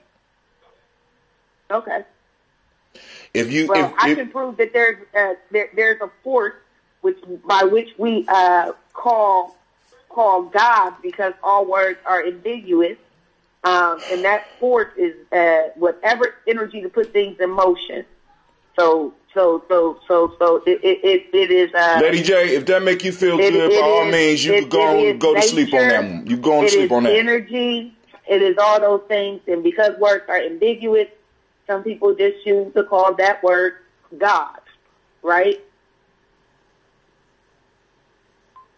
And our ancestors are God. Listen, like, Lady J, all of those things, baby. Yes. Lady J, if you know what you know, just let it go. If you know what you know, let it go. See, because once again, we getting into this Well, you got to hear me. You got to. No, I know. I don't know what you're saying. If that's the way the universe worked for you and it's been working like that, baby, by all means, keep that shit rolling. And don't. I'm not co-signing no shit like that. If it works like that for you, be satisfied and know that. You understand what I'm saying? All I'm saying is she asked the question. Like I said, I can scientifically prove my grandmother still, the energy is still around me. It's called the law of conservation energy. Things do not, what is it? Things are not created to destroy. They're just transformed into another form. Period. Now, I know my grandmother. I don't know the other energies out there. And I'm not saying those other energies do not exist. I'm just saying I don't know. But I do know about Mima. I know about Peepa. I know about Gypsy, who just left. I know about my cousin, Jason. I know about my brother, John, because I felt their love personally. I received gifts from them personally. That's all I'm saying. I could prove them.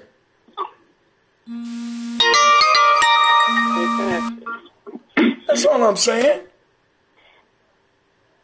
But, Allah, even though people killing for him, never met the dude. Might have offended somebody just right now by saying dude. Never. Jesus, I done heard the story. I done heard the stories. Never met him. But I tell you what, when I told my brother John, I want you to go to Africa with me. He said, brother, I'm going to go to Africa with you. And I thought it was fuck around. And then when I said I need money for the tickets, John sent me the money for his tickets. Right? Without a hesitation. You understand what I'm saying? I know that. Who is this? This my brother. This John. I don't know if you met John. You know what I'm saying? But what I'm saying is, and just like all of us, we got these stories. And these are real individuals that we could use as a foundation to build a relationship, which is what we're doing on the Daily Toast. Now, you call them guardian ancestors, you call them whatever you want. But these are individuals that we know, and that energy is around us, and it exists. And as Jackie says, there is some type of interaction between us and them that caused some of this shit to happen for us. Because I done been in some crazy situations where the only thing that could have got me out was something from the spirit realm. Yeah. Yeah, definitely. So, but like I said, but all right. Let me see. Any other subject before I bring up another subject? I got a question for you. Is serious cancer? Who keep the average dancer? Happened in a heart attack, nobody smiling? Go ahead. Say, listen. Remember 10 years ago, we was watching the news. We was over there on Hamilton Park at some little thrift, it was a thrift store, but it was in outside. You know what I'm talking about? Me and you? Anyways, I remember we was watching a story about that oil spill, the whole BP thing. And how, after it must have been days or weeks that they have been trying to figure out how to remedy this leak. All this oil going into the ocean. Remember that? Yeah. Yeah. And we was watching a story about how the single cell organisms came from the base of the ocean. And came and created a cyclone and dragged all the oil down to the bottom of the sea.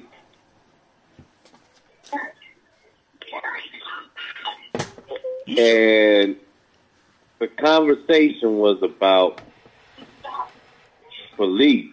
Here we are. We so set on how will man clean up his own thing.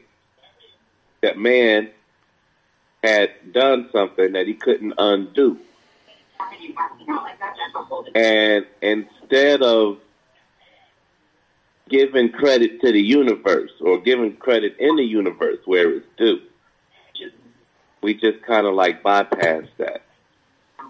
A lot of folk just missed that happen. But it was nature, it was earth that healed itself. Y'all remember that? I'm trying to remember because you said that it was like a whirlwind that sucked the oil down, all of it? Yeah. It was the amoeba from the bottom of the ocean that came up and created a cyclone that sucked the oil back down to the base of the ocean. Somebody fact check this story. Because Chaka, because that was some. Listen, because we know you be on getting that killer, brother. I gotta check this story. No, but you know what? It is possible because there are some amoeba that will eat. I mean, you'd be surprised some of the organisms and some of the stuff that nature can consume and transform within that consumption.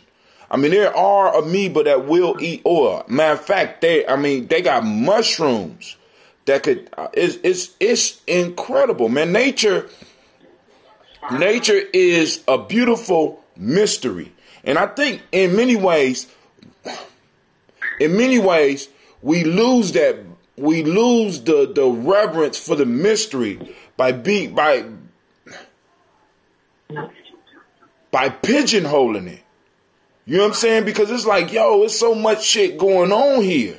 I mean, this is a whole system. It's even beyond it's not, because a system is like a machine, but it's a organic being. I mean, you listen. For any field of science or any subject matter that you are not, that you're not well versed in, you have to trust in man to decipher that for you, right?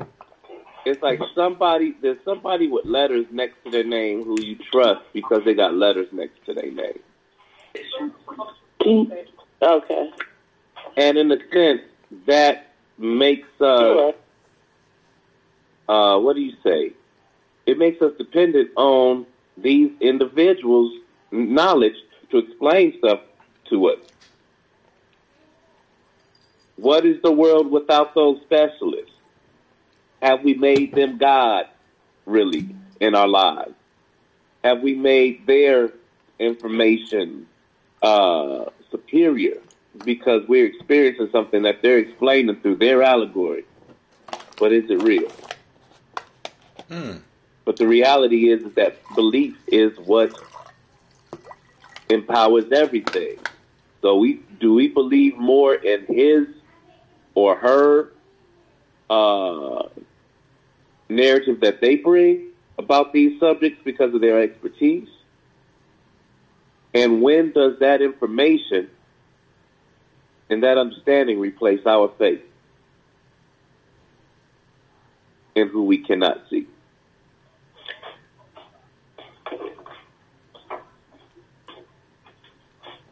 All right. Is that Shaka? Was that Shaka? Yeah, that was Shaka. Yeah. Quasi.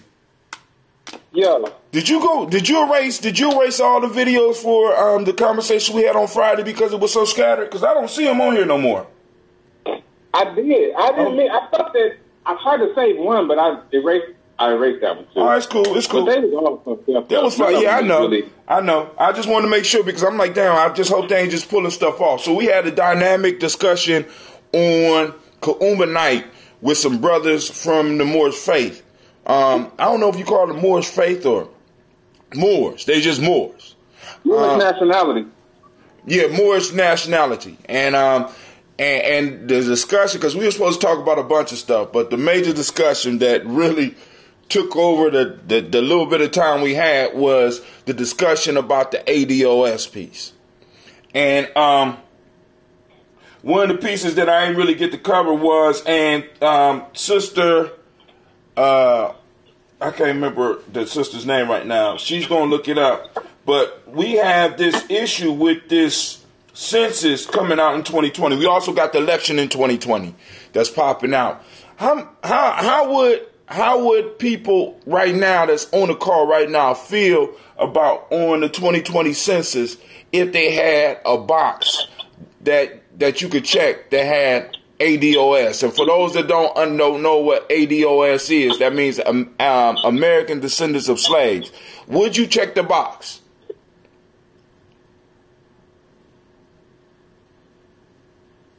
And people out there that's listening, would you check the box? If there was a designation called ADOS on there that you can identify yourself as in a sense a native-born, non-immigrant black person that is the descendants of slavery or American slavery, because we need to be specific with that. Would you check the box? I guess I would. I don't know. I don't know. Whether I would or wouldn't, it would be strategic, and I would do it with the understanding that I wasn't going to be expecting to get shit. I'm going to do it with the understanding that I'm going to position myself for the war that's inevitably coming directly at me just because they chose to put that there. That's only a sign of the times to me. That shit, they ain't giving me shit. They never have, never would. They going to fucking pry from their cold dead hands. That's my only. Well, hey, that's the only thing I'm willing to move on dealing with them. Well, hey, those type of situations can be arranged, right? You know what I'm saying? From their cold dead hands. Lady J, you still on the line? Would you check the box ADOS? I plead the fifth. I'd rather not answer. I'm not sure I have an answer at this point. Brother Shaka. Somebody cooking or washing dishes or something. Something going on in the kitchen. Sister Jackie, would you check the box? Tell me what the definition means again. Descendants of slavery. What's the A for? American descendant of slavery. Because, well, I mean, we could talk about that in a later. I mean, because maybe that might be something we need to talk about, because I'm thinking everybody is kind of in tune with it, but maybe we might need to have the discussion again. But would you be willing to check the box? Why not? Shit, why? I'm checking them. I'm putting a double X. Why not? I'm stepping. I would check the box. Read the comments, Tim. I'm trying to read the comments. You know this shit is slow. Damn. Navita, you can't keep on just running on this motherfucker. And Navita said, check the box. Because I didn't read it fast enough, she called to kind of force a nigga to read the box. I'm reading. She said read the comments. Hatim, yes. Let me ask you, Hatim. Go ahead. Because you know my concern, so let me I already know your concern. Articulate it, because I still don't know. I still don't even know where you. I guess I don't know. I don't know where you stand, and I don't know how much you are considering all of it. I want to know where your considerations are, because I'm sure we agree that ultimately they're not trying to give us shit. See, so and what's your thought? Because if they gave every person the equivalent of 40 acres and a mule that fit under that category, then that would be like probably $20 million or some shit like that in today's, that's true, mathematics. Right. And then we would take over the world in a weekend. Yeah. And then they would cease to exist in a couple decades. That's so cool. What strategically would be their interest in doing that? And you know what I'm saying? Do you really think that there could be any benefit that could come from that? Yes, and I'm about to give it to you. But let me read this, because Navita, if you type that up again, because I feel like Lady J, when she said I was threatening her, Navita said she would check the box. Are you satisfied? Are you happy? Navita said she would check the box. Now, this is the issue. Quasi, now. I think there's some more that's the only comment on there? Oh, yeah, that's the only one I'm seeing. Maybe I might need to refresh the whole screen. You think I need to refresh, Lady J? Because you saying there's more? I want to make sure that you live to see your next birthday, sir. So if I were you, I'd do whatever needs to be done to make sure all comments are read. Now, well, I'm guaranteed to make it to my next birthday as long as I don't date a white woman, because then my sisters would kill me. I think that's the only thing that I possibly could do to be removed from this lifetime at this point in time. You know? Or a white man. God damn. No, I don't think the sisters will. I think they're gonna let the brothers handle that. And I got a couple brothers right now that when they get out, that shit is not going to be these. You know, nah, nigga, we ain't help you out with no money so that we can be. Nah, I got to face the ancestors on that shit right there. I'm just like, yo, all my luck is gonna stop. Next time you get yourself in some fuck shit, don't pray. It's just done. But anyway, Quasi asks a very good question because Quasi is in warrior mode. We got to understand, family, because what he's saying is, what is the strategic advantage for them to give us anything? And the piece is, the way that I'm looking at the whole ADOS movement is that I'm not asking them to give me shit.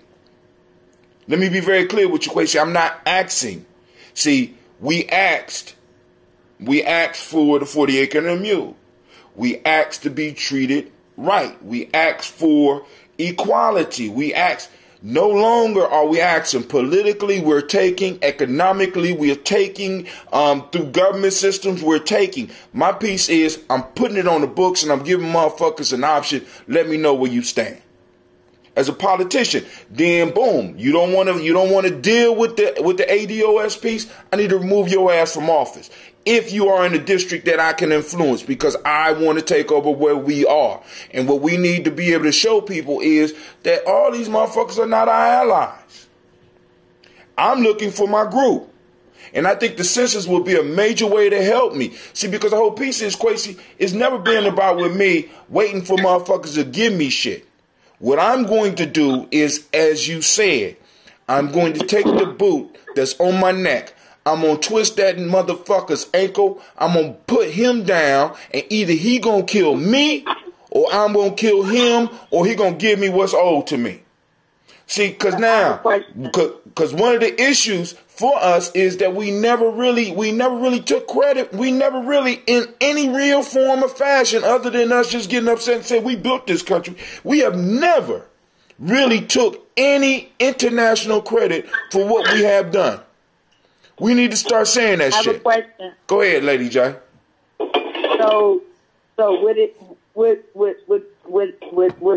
the same as just adding African Americans? No. And having no. And having other black people check other boxes? Ooh. Yeah, but how would you guarantee? Like, for example, because African American, Lady J, if you really look at African American, the term is. So what would stop? Correct, completely.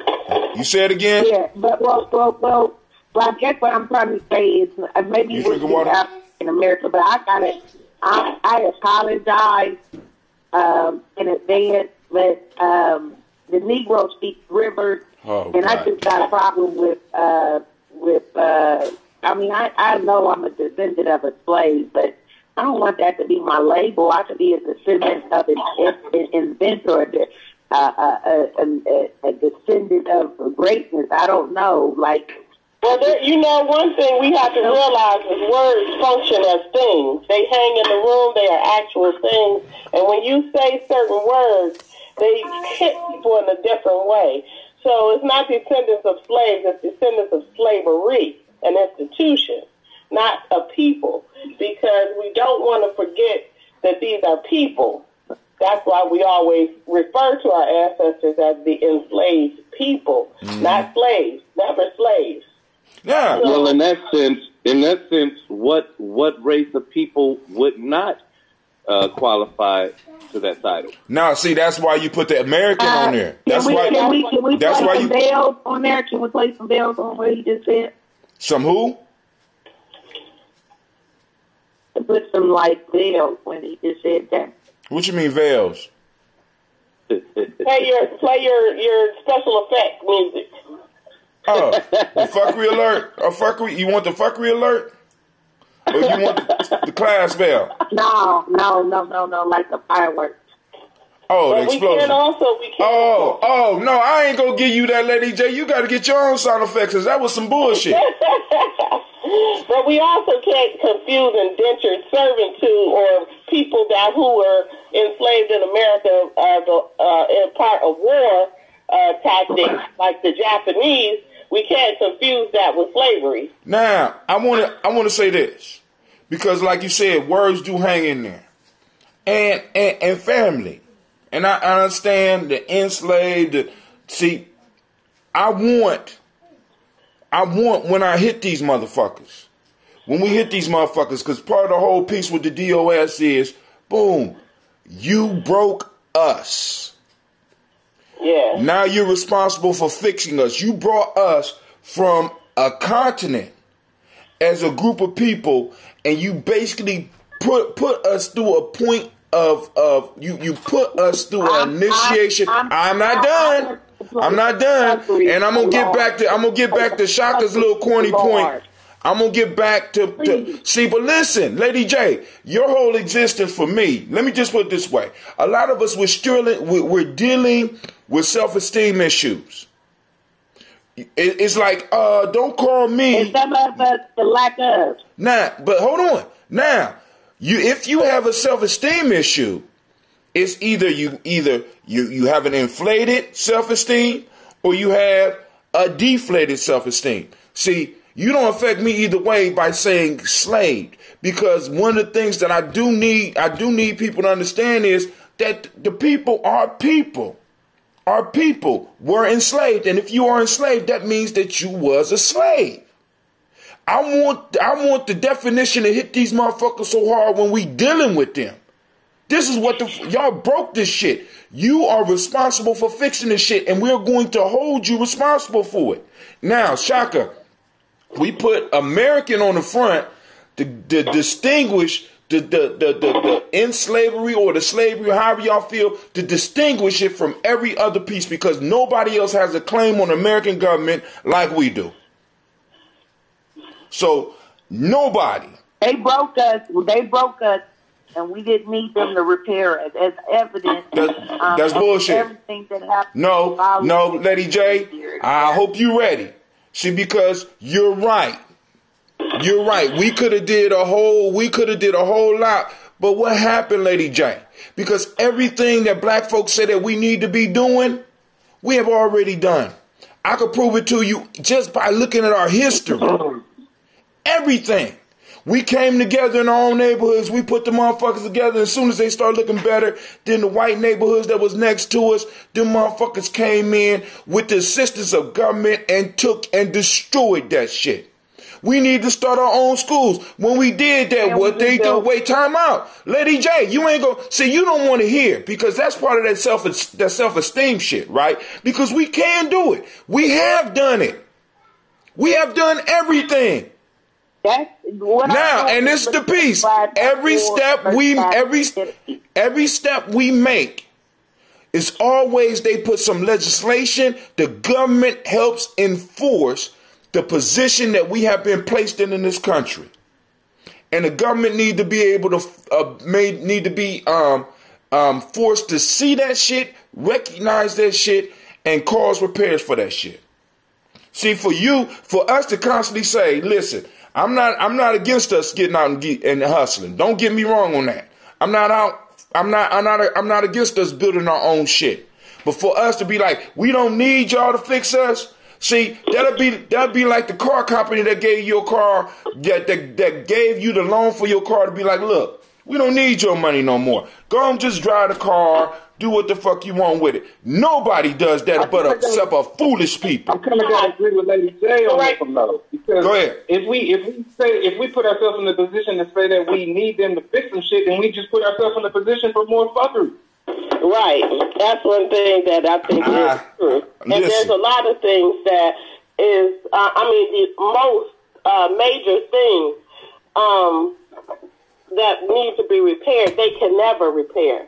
They can add a Band-Aid to the situation, but they could never repair those things that you get up every morning and do for us to try to repair the spirit. They don't know the spirit the way we do, the way your grandmother knew, the way any of our ancestors do. So that's a part that they can't fix. If you're talking about mainly a financial piece, then you can get some help. And that's all. Our main thing is the spirit of us that would maintain those type of institutions, cultural stabilizers, right?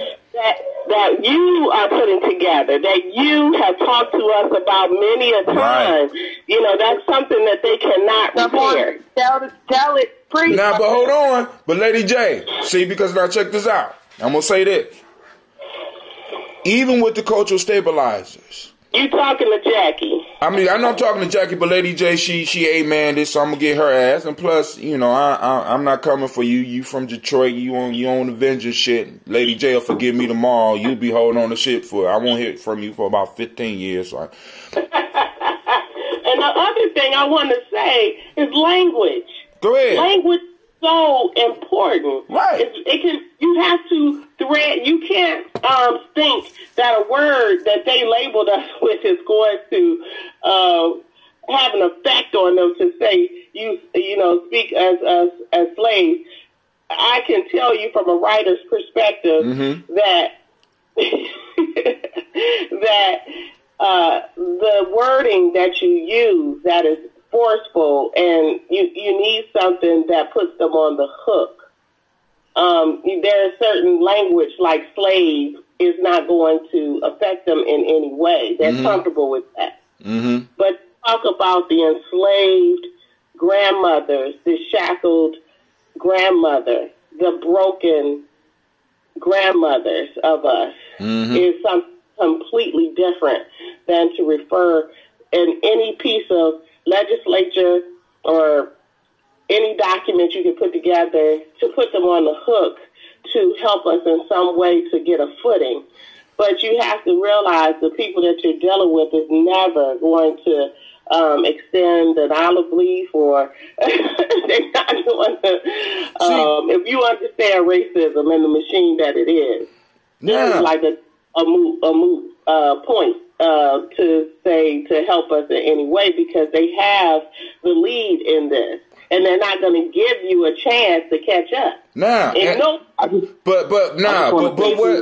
much we have prepared ourselves, we the vehicle of our own spirit. They look at us, they marvel at us still. I mean, the things that we are still learning about that were horrific treatment of our people, they still look at us in complete amazement. We are able to be one of the most educated groups in America to this day. No matter, and I'll tell you what other group we are too. So much. I'm about to break it down. Sold the entitlement piece to the people, to the white folks that believed and flown flags for slavery. They sold them on the fact that they were better than us, yet they used them just like they use us. But they were able to convince them that they would always have a job. They would always be in those coal mines. They would always have the jobs on the shores, longshoremen and those menial jobs that didn't require any education. And that's a big piece of Trump's promises to them, because he kept them on the hook with that stuff, telling them we're going to go, we're going back to coal and, this kind of thing, while we were in the night sitting behind enemy lines, educating ourselves. So now we are the most educated and qualified group to do anything in this country. But hold on, lady. Hold on. Right now. Jackie. Cool. Hold on. Two things from my favorite. Go ahead. Two things from my favorite books that I want to talk about. I just want to drop the chapter. I'm about to get y'all. I'm about to get 48 Laws of Power. Go ahead. I'm glad you bringing it up. Go ahead. Because I'm about to get you. I'm getting all of y'all. Me totally. 33 Strategies of War. The Annihilation Tactic. I'm finished. All right. Now, one of the things that I want to just address is, of course, they can't fix the spirit. I'm not counting on them to fix the spirit, but the wealth disparity can be fixed without a shadow of a doubt. Certain policies that could work towards us can be fixed. Certain access to certain points of being able to receive certain things can be fixed. As a matter of fact, it will help us a lot. It will help us a lot in forming culturally stabilizing holidays if we had access to money as a special group. That shit is produced and developed by government. Certain guaranteed contracts so that we can make sure that a certain amount of our population remain employed with skills is something that the government can do. Now, somebody said 20 million. I'm not even asking for 20 million apiece. I'm just asking that you motherfuckers get out my way so that we can really get this game started. I'm not asking these motherfuckers. I mean, because it's like y'all. It's like sometimes y'all think that when we talking about reparations, I'm talking about having these motherfuckers totally come into each one of our lives and fix shit. They can't do that, but there is certain policies on the books that we know have never really been that are not designed for us. Like, for example, a majority of people that are suffering the consequences of marijuana are black. But how many marijuana distributors are out there? Black marijuana distributors. We can't get on that because, first off, we don't have the wealth. Second, not only do we not have the wealth, we don't even have the generational wealth. And that is a problem of government. And what the government can't fix, what we're saying is with demand. Now, also, some people get caught up in this, we're waiting for government. I have never waited for government. And I would challenge anybody out there that say I have. Because all this shit I'm doing right now is coming from the pennies and dimes of the people that I work with. But there's certain shit that I know would be easier if government was either out my way or government had erected some shit. Affirmative action. That shit was supposed to be ours. But it's not. It's not. That's a government program. We know that. We know that there were certain loans that was not given to our ancestors. We know that there's certain things that happened to our ancestors during the Reconstruction. We know with certain routes that our ancestors were denied during Jim Crow and slavery, and we stand in their shoes legally. So there is some type of way that shit can be fixed, at least from that standpoint. And let them handle the standpoint that they can't. If they resist, all I want these motherfuckers to be mad. I want them to be uncomfortable because I'm tired of sitting up in this motherfucking stalemate with motherfuckers not even understanding that they're at war. We don't see that. Now, and Kwesi, on the annihilation tactic, when you face your enemy, you supposed to destroy them totally. That's also in these motherfuckers fucked up on that. Because after slavery, either you are supposed to get rid of the slave population by pushing them motherfuckers out, or you're supposed to totally destroy them. They didn't. I'm here. They fucked up. Now, they should have just totally destroyed us. That's the point. That's the point. Not say too much, but you know what I'm saying. But that's the point. Shit. That's the point. And now my point is, where there's so many of the things that you're talking about that so many city workers that I know that have worked in programs in the city are so upset that people come here from other countries. Hell yeah. That's what I'm talking about. Of those programs, and we sit right here, and we do not. We have young mothers. Like for instance, I know one very closely. She has 8 children. She's just turning 30 years old. Got 8 children. They stair steppers.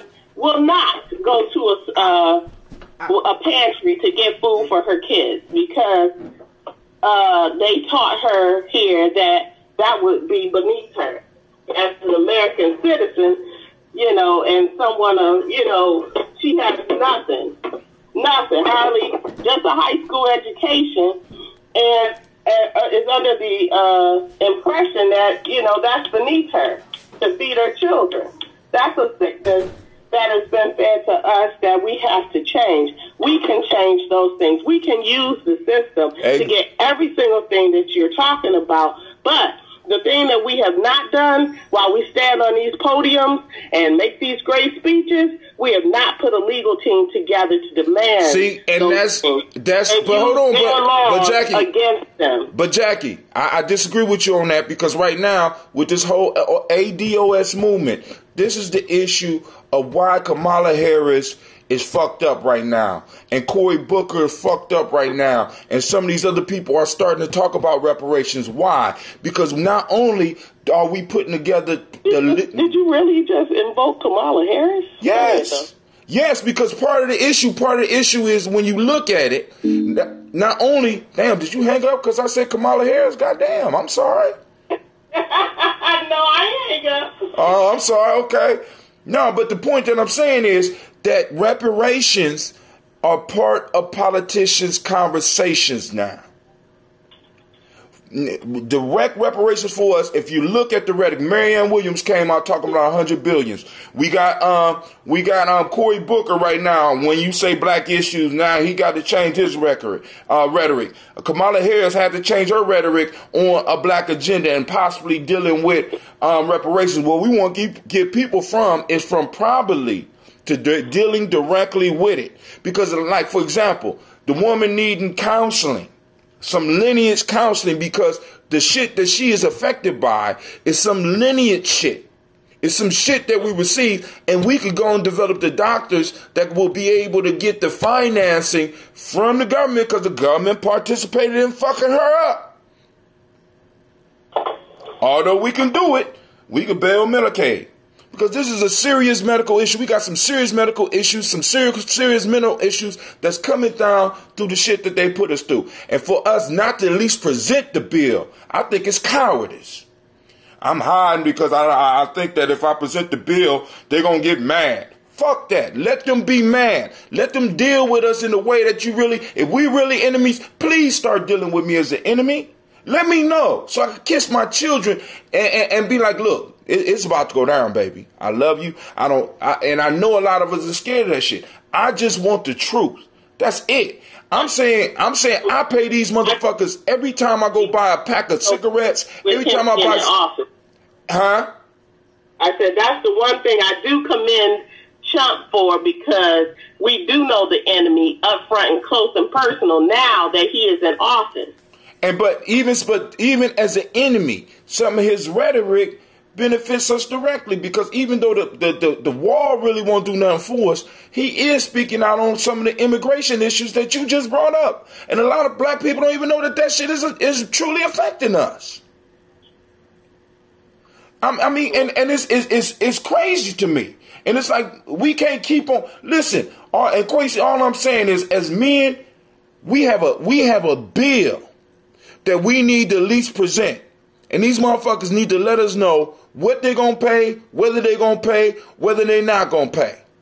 But for us to be sitting here silent and talking about, well, we already at war, nigga. How much worse can it get for us?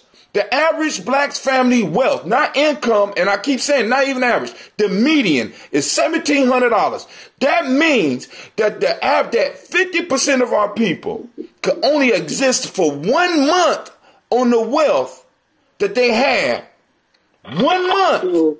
I'm gonna assume that you're speaking in a certain, like, when you're saying this, I'm gonna assume that you're saying it to rally the troops, because like you kind of spoke on both sides. You said on one hand that we at war, but then on the other hand, you're saying like expecting something from the enemy. Wait, but I don't think that that's necessarily. Time out, crazy. Let me finish your thing. Go ahead, because I want to make sure you understand. I want to make sure you understand me, because I don't want you, because it's not speaking on both sides, dog. It's not speaking on both sides. Yeah, and that's what I'm saying. I think it sounds to me like, me knowing you, it sounds to me like you're speaking to both sides of our people, because that's ultimately what it goes down to. For me, it's waking up our people. I got this book. I be front, and I ain't even started reading the damn book yet, but I got it. It's called Why I Don't Talk to White People About Race Anymore. And that goes from just on some micro conversations all the way to the top. I don't want to say shit to them niggas. I mean, to them motherfuckers. Sorry, my niggas, for calling them niggas. It's okay, my nigga. It's cool. I want to talk to my people. I want to wake my people up. You know what I mean? I don't want to say shit to the enemy. And I do agree, if we want to write a war treaty, like a bottom line, draw a line in the sand and present this, okay, I'm down with that. But I'm also doing that under the understanding that they're only going to respond to that shit with force. At the end of the day, that's the only thing they're ever going to do is respond to anything we say or any strength that we present. They're going to respond to that shit with force. So if we're not moving under that understanding, then we just setting ourselves up to get another move made on us. Quasi, all I'm saying is we already know how they move. But what I'm saying is, as men, there is a bill. We are old.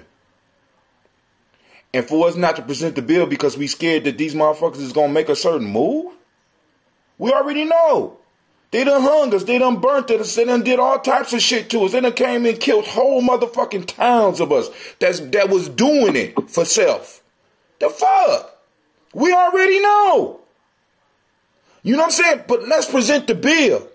Let the world see. Let the world see who the fuck you really are. And wake up the rest of us. I don't.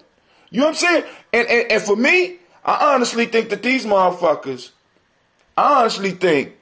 because unlike a lot of people, in my study, I study bullies. And I understand that there's two type of bully. It's only one type of bully that I have really ran into in my life. And that's the motherfucker that want to win. When you start fucking with when a bully start fucking with somebody that will not give them an easy win, they usually leave those motherfuckers alone. I'm saying, Quasi, let's stop giving these motherfuckers an easy win. Warriors out here, let's stop giving these motherfuckers an easy win by not even having these motherfuckers have to address our issues. These motherfuckers put stuff in laws and jump right over us. They don't even lump us into people of color, and everybody come over here talking about, well, we're all the same. No, we're not. No, we're not. I can trace my family back in this motherfucker 8 generations. And my grandfather passed me down some goddamn ties. I keep telling y'all that. That shit burns me up. My grandfather was an industrious, hustling nigga. Hustling man. And you mean to tell me, and my great-grandfather before that didn't even have an opportunity to compete with this dumbass motherfucker by the name of Rockefeller, who came right up from up the street in Cleveland. They didn't have a chance. And I'm supposed to be satisfied, I'm supposed to be and be cowering and not wanting and not telling these motherfuckers, you gonna pay me what you owe. Let's get it on then. The fuck we waiting for? We waiting for Cleveland to get ground? I'd rather Cleveland die now. I'd rather die now than to pass this shit on to another generation and act like it don't exist. We got people wanting to feel good. Come on, man. That's all I'm saying. You speaking my language now, you just talking about death, I get excited. See, because, once I start understanding the rhetoric already, in dealing with and looking at our history, I'm already know who I'm dealing with. They don't like paying bills. They never have. That's why they went and got us, because they didn't want to pay for labor. Come on now. And all I'm saying, there are things that the government is responsible for, and if they want to, not even if they want to, if we make them, they will repair on their side. Then the rest of the work will be easier for us because we will be able to afford to live in this motherfucker. Part of the insanity for a lot of us is the poverty. The poverty. You eliminate some of the poverty, some of this bullshit is going to disappear. But because over 50% over 50% of us are existing in poverty. I'm sorry, I get excited and chase motherfuckers off the line. I'm pissed Lady J off. Lady J done left me and shit. She done broke up with me and rolled off. Thanks a lot, Quasi. But hey. I mean, I'm just putting it out there. I'm not. My issue is not even whether they're gonna pay or not. The issue for me is whether or not we're going to put the bill, whether or not we're going to speak it and put it out there and make at least politicians have to recognize it and know that they're going to have to deal with us as a unified group.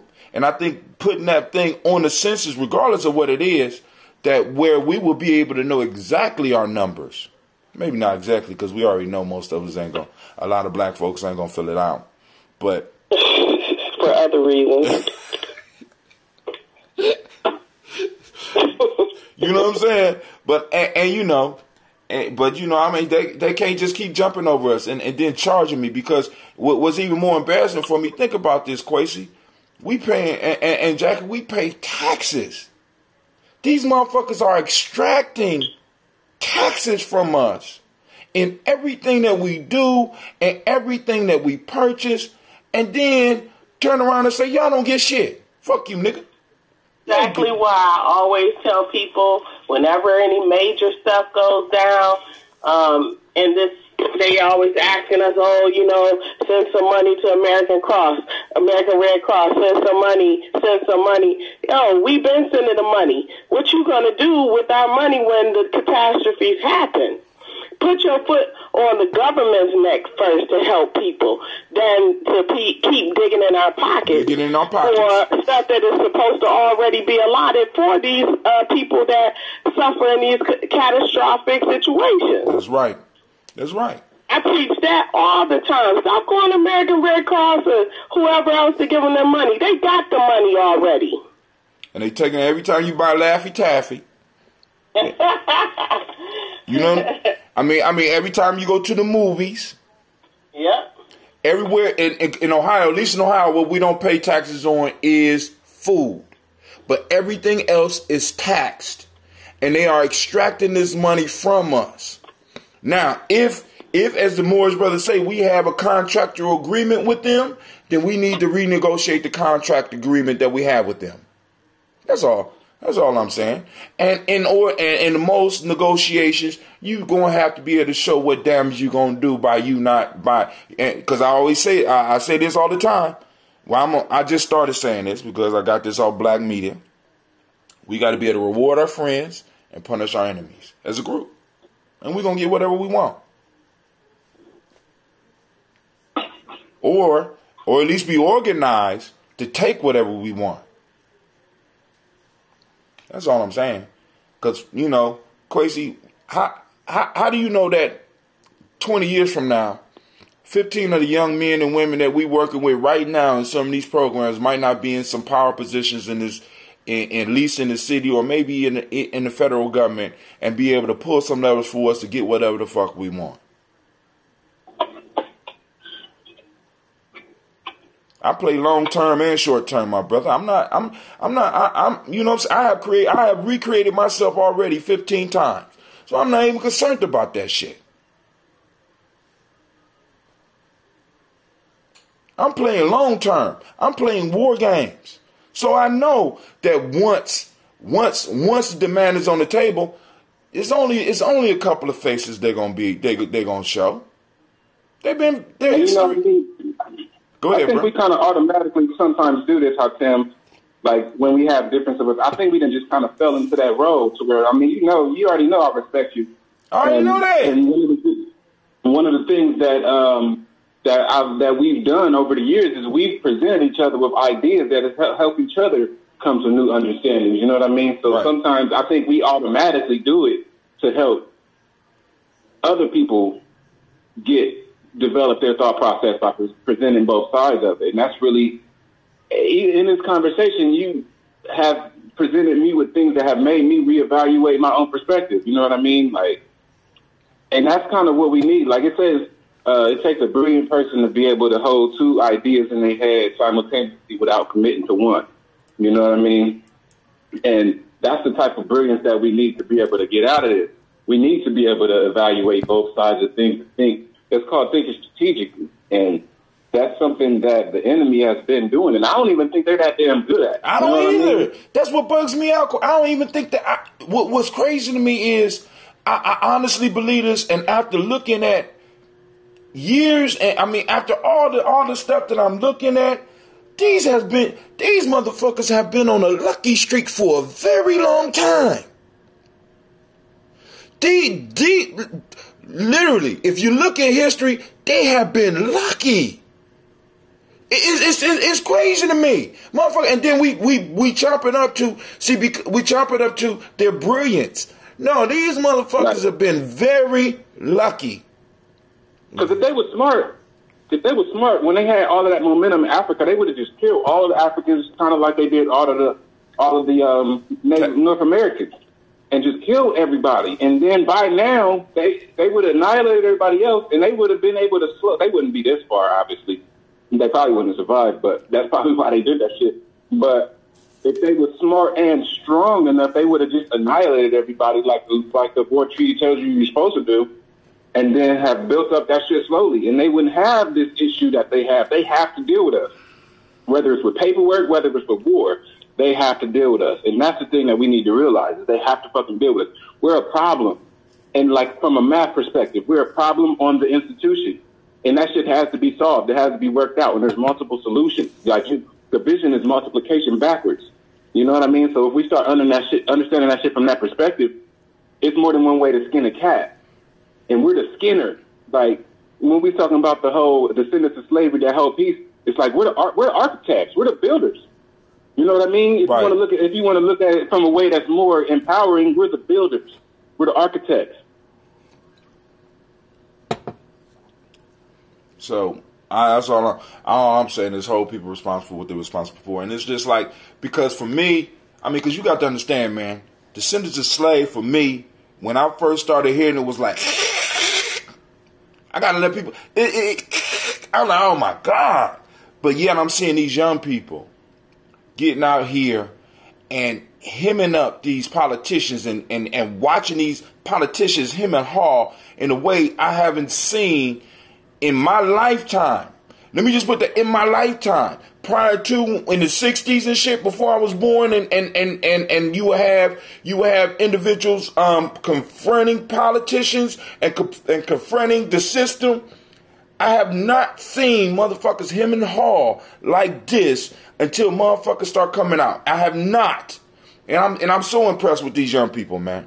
I'm so impressed. Because it's like, you listen to it and you be like, it's making too much motherfucking sense. And for those that want to look a little bit more into it, because I'm by no means am I expert on it, but Tone Talks they done got documents. They got some of the best economists working on this issue. Shouts out to Brother Kwame and Yvette Carnell.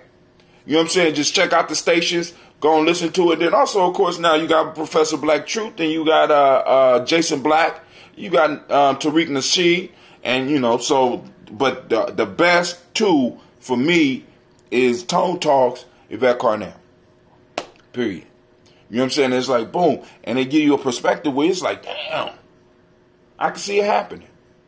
Because all the stuff that happened with the girl from the Indian girl, all that is a result of the ADOS piece. Then also, all right, but that's about it. But y'all can't let me go off and shit. I get crazy. So y'all, you know, I get crazy about that shit. But y'all brought up some shit. Now I got to think about it. And thank you for fucking up my world perspective and shit. So now I got to rethink some shit. That's what it's about. Always got to know that the plan is always formulating. That's right. But it's a plan. Now, one more thing before we go. I want to read something to y'all, and I want to, because this is one of those Yami lessons and shit. Here we go. Ladies and gentlemen, the safety instructions card is in the pocket of the seat in front of you. Please read it. It shows you the equipment carried on this aircraft for your safety. A life jacket is in the pocket under your seat. To put it on, place it over your head, clip on the waistband, and pull it tight. Please do not inflate it while you are still inside the aircraft. An evacuation slide and life raft is at each door. Your crew will direct you to your door. Additional emergency exits are shown on the leaflet. In case of emergency, oxygen masks will drop down in front of you.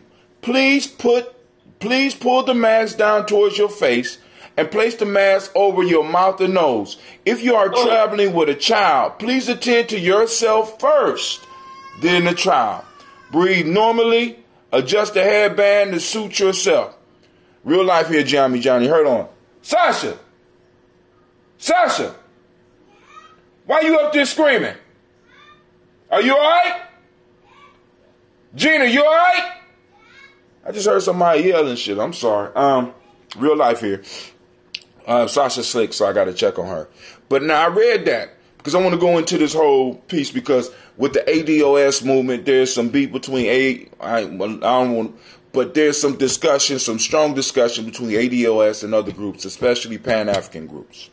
Now, one of the things I want to say about that is one of the first things that we try to get individuals in geometry to understand is some definitions. We got in order to really create something, you got to have words in common. You got to have your own language.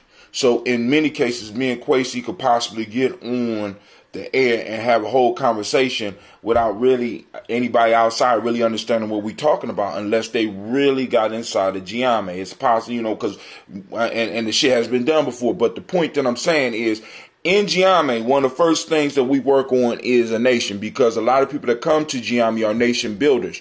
And one of the first things that came to me was it made no sense for people to be running around calling themselves nation builders if they didn't even know what that shit was. Same thing with warrior. I'm a warrior. What's a warrior? You then explain. You know what I'm saying? What's a warrior?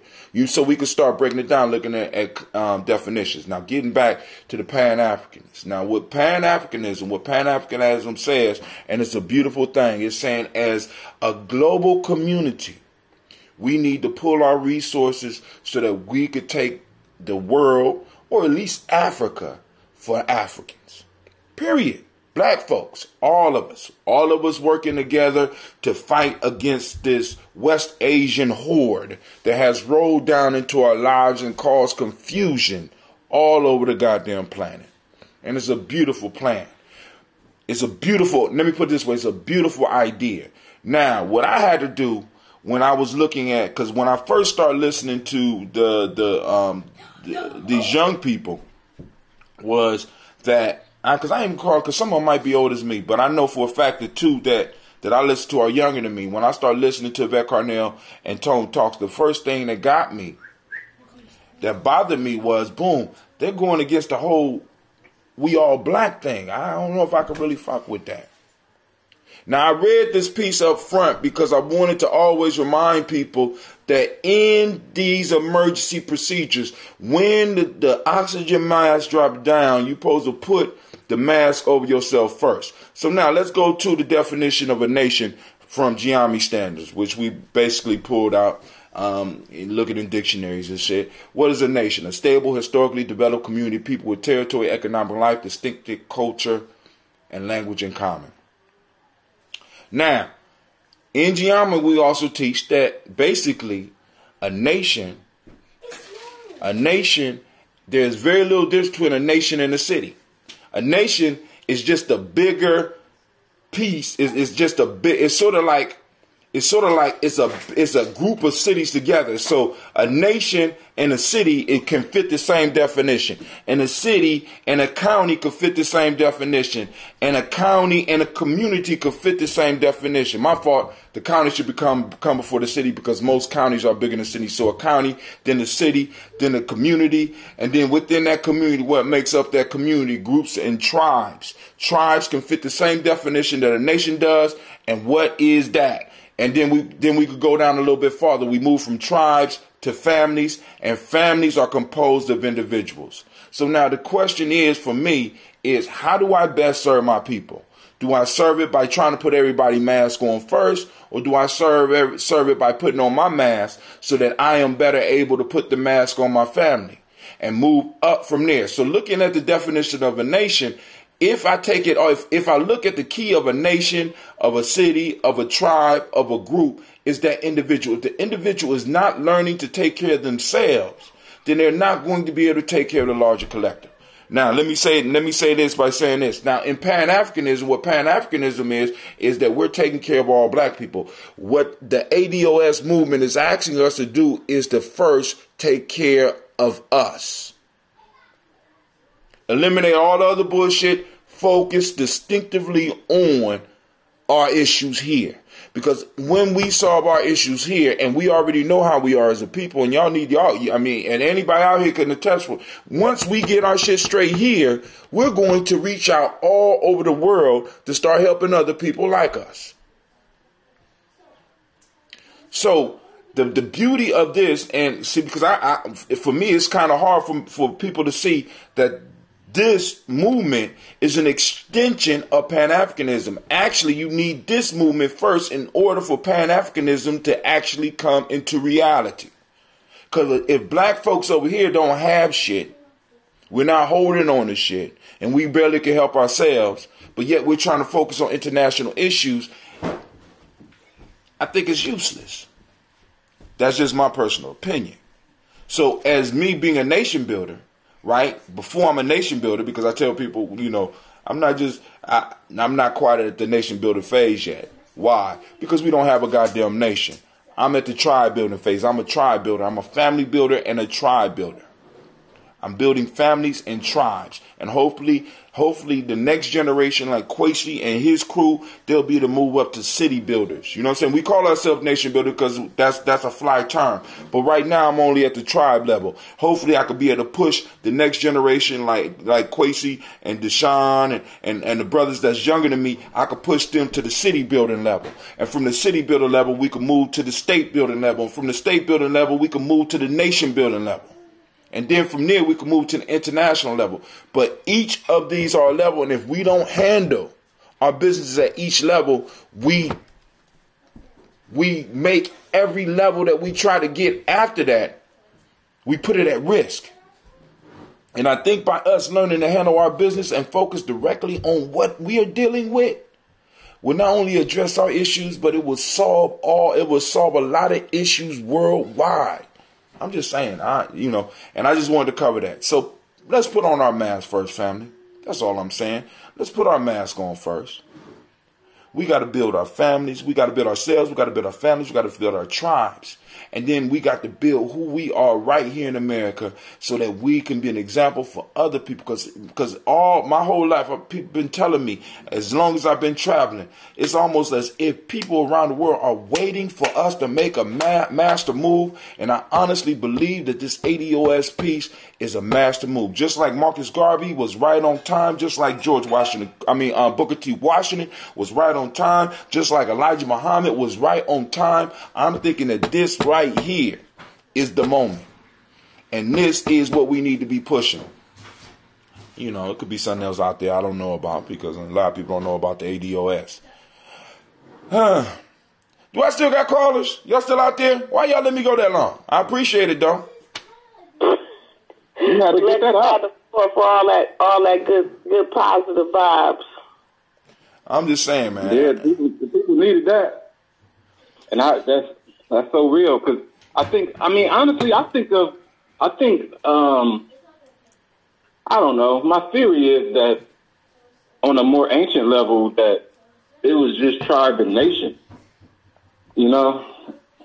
Tribe and nation, and beyond that, I think a lot of that is that European or that West Asian control mechanism is trying to micromanage everything and break it down to so many manageable units. Ooh. Because the type of control that they want to have is unnatural. So they need to go to greater lengths to keep order. But tribe being family and then nation being a collective of tribes that trade together, that sounds like enough to me. You know what I mean? Right. Now, let me.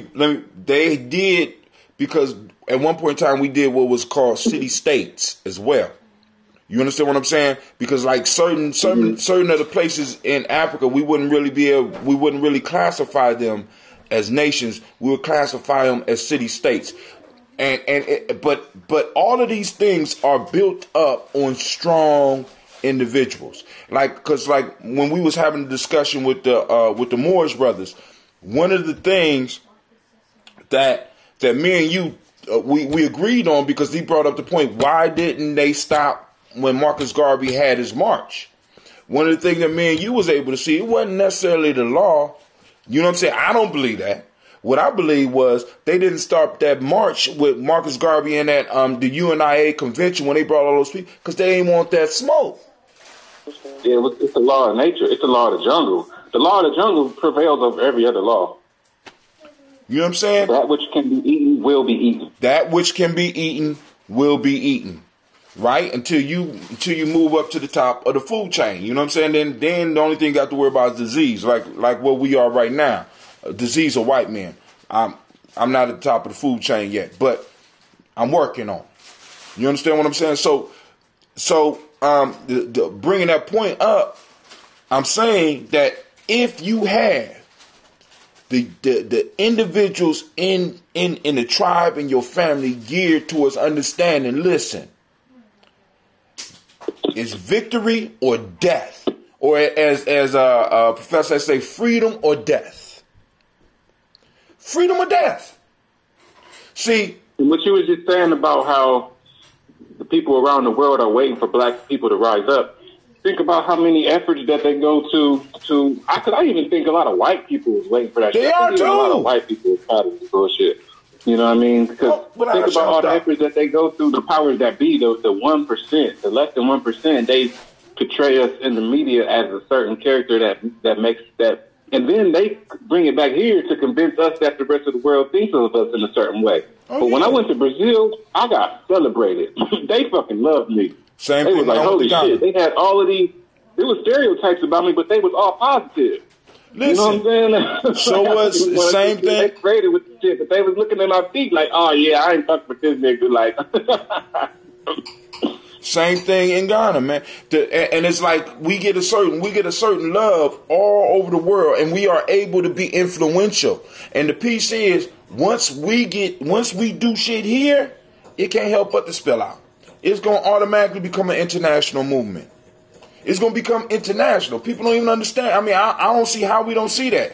And my whole piece is, dude, once the mindset gets into us where it ain't just, you know what I'm saying? It's almost like our manhood and our womanhood is on the line. Because what I think what a lot of people, the mindset that they're in is the same mindset that we talked about yesterday when we was talking about Steve Harvey. We black out here. We got to move in a certain way. You can't flex like that. This the shit this nigga said. You got to flex in the first. Hold on, nigga, you a millionaire. How many millions does it take for you to just pull off and just live your life? You don't. If you can't be you, why continue doing the shit? Because maybe you're not a millionaire. I'm just saying. Maybe you just put up there to convince us that we're doing better than we actually are. The best way to help poor people is not to become one of them.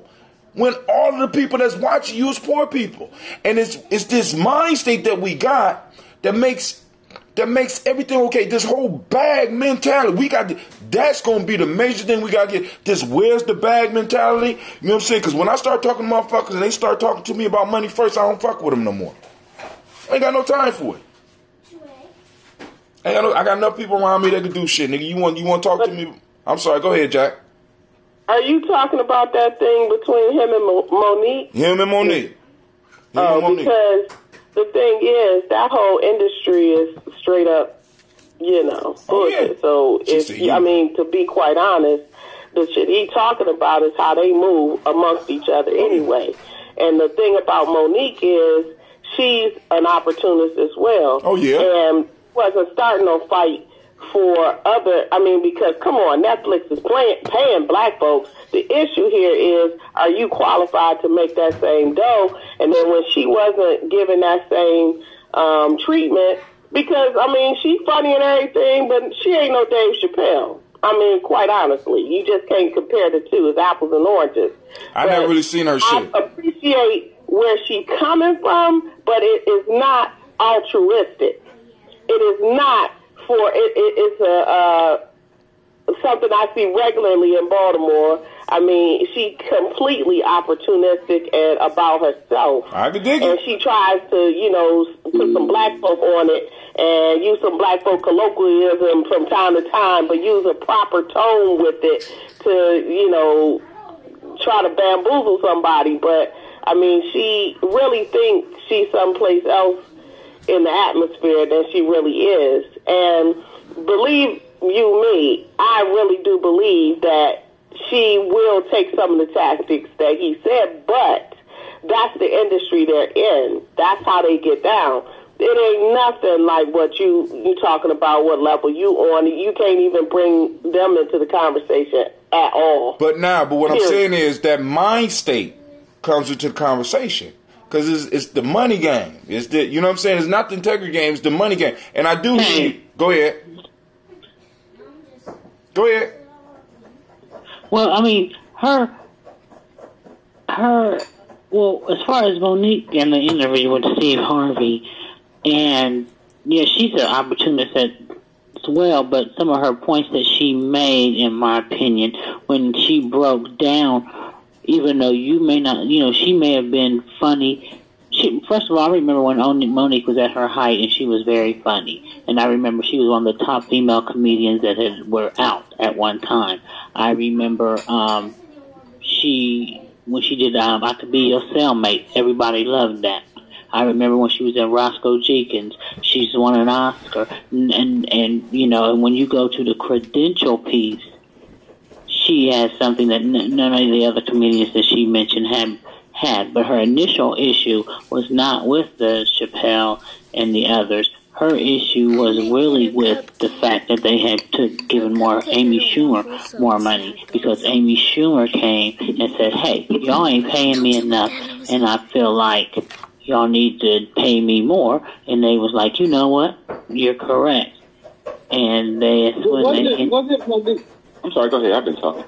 But that's when they went ahead, and then Monique did the same thing, and they pretty much told her that Amy Schumer deserved more money than she did. And I totally disagree, and I agree with her in her analogy of why she should at least gotten as much as Amy Schumer did. And I do think because she was a black female, that's why she got that she was told she couldn't get that money, because they didn't quote unquote know her like they knew Amy Schumer. And the only reason why they didn't know her because they knew, because she wasn't a mainstream comedian, which is another term for white. And then also we gotta keep in mind that Amy Schumer, who Amy Schumer's cousin is. But go ahead, I'm gonna shut up. Go ahead. She's a joke hack too. She stole all them jokes from the brother they found out and everything. Wasn't Monique in the Steve Harvey show, and she was all thirsty for Steve Harvey in the show? She was No, that wasn't her, because she had her own show when Steve Harvey had his show. Didn't she? That wasn't Monique. She used to have her own talk show in there? Monique just had her own talk show. I'm talking about the sitcom way back. That was that Monique? So who was that black woman that was all thirsty for Steve Harvey? That was Levita. No, that was her friend, not her friend. It was her friend. The one that was Cedric, and then it was her friend. No, that wasn't Monique. Okay. Yeah, Monique. And that's the thing. How many of those come in? Monique also had her own show. Not just talk show. She had the actual show before he did. Yeah, she did. I mean, because with Countess Vaughn as her daughter. Ooh, Countess Vaughn. Lord have mercy. So she was funny at one point, and I feel like in our community we forget real quick about our people. I really do. But at one point in our community, she was one of the highest, dopest black female comedians at one time. She might still be. Because the argument for Netflix was that you won't bring in the numbers to match the amount of money you got. Now, I agree with Sister Jackie that a lot of this is not altruistic. It's all about her. But in it being about her, we get to see that there's a whole industry that represents us, that's operating on this system of, even though we knew, but a lot of people are being able and being exposed to this system that operates in a way where, in a sense, you can't be, we black out here.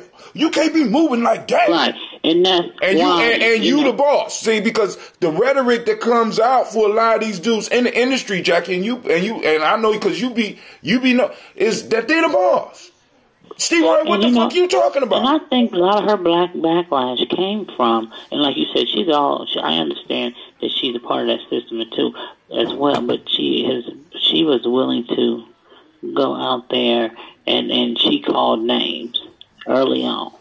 And when you start talking about Oprah Winfrey and that gay dude, Lee Daniels, she blackballed her, for lack of a better term, herself. So even if they had to make, you know what I mean? They couldn't just say, well, we ain't fucking with you because you shouldn't have said that shit. Oprah gave us a call like, don't fuck with that bitch. She ever come to, we can't say that. So we got to say, well, you just ain't her no more. I think they gave D-Ray more money than they was offering Monique. But I mean, but hold on. D-Ray ain't even fucking fun. But the honest, but let's look at it. I mean, because really, let's look at it from a business perspective. If you have not been out for a certain amount of time, it's only so much money you're gonna get any goddamn way. Now, I'm gonna say this. They could offer her more money because that Oscar is supposed to bring her a certain level of payment. It's supposed to. It would have done more money for somebody that was Caucasian. Let me ask you something.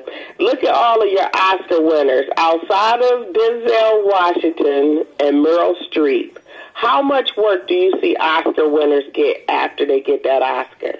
That's why I like you, Jackie. You cold as fuck. I know 3. Samuel L. Jackson. Look at Halle Berry. Halle Berry been working her ass off. So we're talking about just Oscar winners. Across the board. Unless you are this unfathomable level talent like Denzel Washington or Meryl Streep, they immediately close the door. And what they do it for is because of that. I got to pay you now. I got to really put you on. Cuba Gooding Jr., the last thing that he really even known for is that Oscar for Jerry Maguire. And to be real, Regina King was the one that should have won the Oscar. Did Regina King win the Oscar?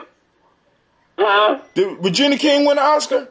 No. She's not. And so you I'm saying? so glad that I always thought the TV was pretty stupid because I don't know none of this shit. I never got into TV, and I'm glad. No, these are movies, dude. Come on, man. You don't know who Cuban? Idiot box, and it formulates a lot of the false opinions that we have and built. I mean, I don't know the Oscars, but I'm looking up the list right now because I don't know. But Jackie, that's a good ass question. I mean, that would be a nice article to go on and donate to Jeremy Journey and shit. You know what I'm saying? Because it is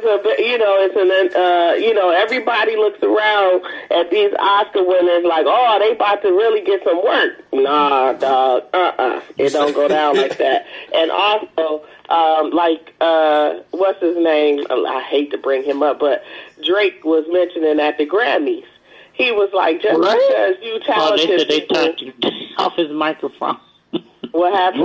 They said they turned off his microphone. Yeah, they did. They cut him right off because he let the young people know you have plenty of talent and you don't have to depend on these award shows to validate it. Just because I'm standing here with this doesn't mean that that's where I get my validation from, my talent from, anything. I connect with my people, and everything that he needed to say was said before they cut his mic off. That's what I said. I heard they cut his mic off. You mean? What'd you say? Yeah, I heard that. I heard what you said. Someone was telling me about what. They try to silence a brother, Yeah, and the other thing, like when he won his last Oscar for Training Day, the first thing he said was, this is great and everything, but me and my family was planning on partying tonight either way. So thank you. All right, we're done. That was the end of his speech. And because they know the game that they play. You are on deck for whatever mental warfare they have for you that year, what tone they want to set in the country that year. The entertainment industry is purely there to hypnotize and bring you to certain realizations that they want you to focus on. It's a complete deterrent from reality. And they are using it. It is a vehicle of racism. Because, and one thing that we have to realize, racism has nothing to do with race.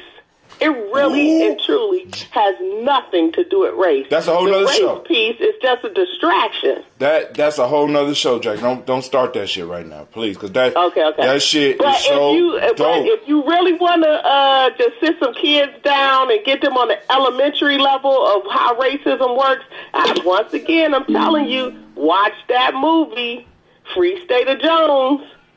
It was they made sure they kept that out of the Oscars. They put that movie on complete hush, and you know they love Matthew McConaughey. What's that movie to go? What is it called?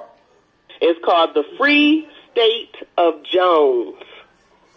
It's one of the best history lessons for our children and most white folks.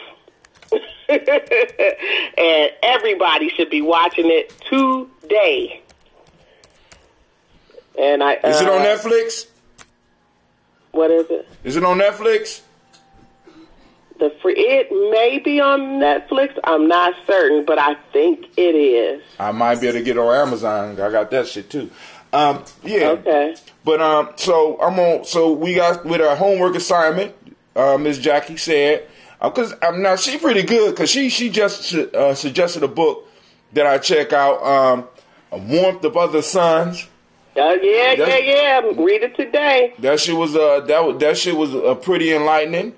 Actually, because I drive a lot, so because my job is like 35-40 minutes away, so I got me some time to be listening to books. Did you get the audio book or something? Yeah. What? Oh, you working, brother? You working it?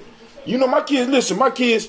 I refuse to. I refuse on most cases. Every now and then I might put on something for a couple of minutes, but I refuse to play this shit on the radio for my kids. Yeah, it's NPR if I do, or YouTube. It's the stuff we listened to growing up. You know what I'm saying? But The Warmth of Other Suns, you found the audio version of that? Man, that shit was good as hell. I got that. If you want, if you don't got audio, I could go on and just send you it, and you can listen to that. That shit is good. Oh well, that's my friend Isabel Wilkerson. So that's her book. And look at her showing out. You see how she just name dropped real quick. Sorry about the inadvertent word name drop, but I'm here. You know what I do, so right. I got a lot of name drops.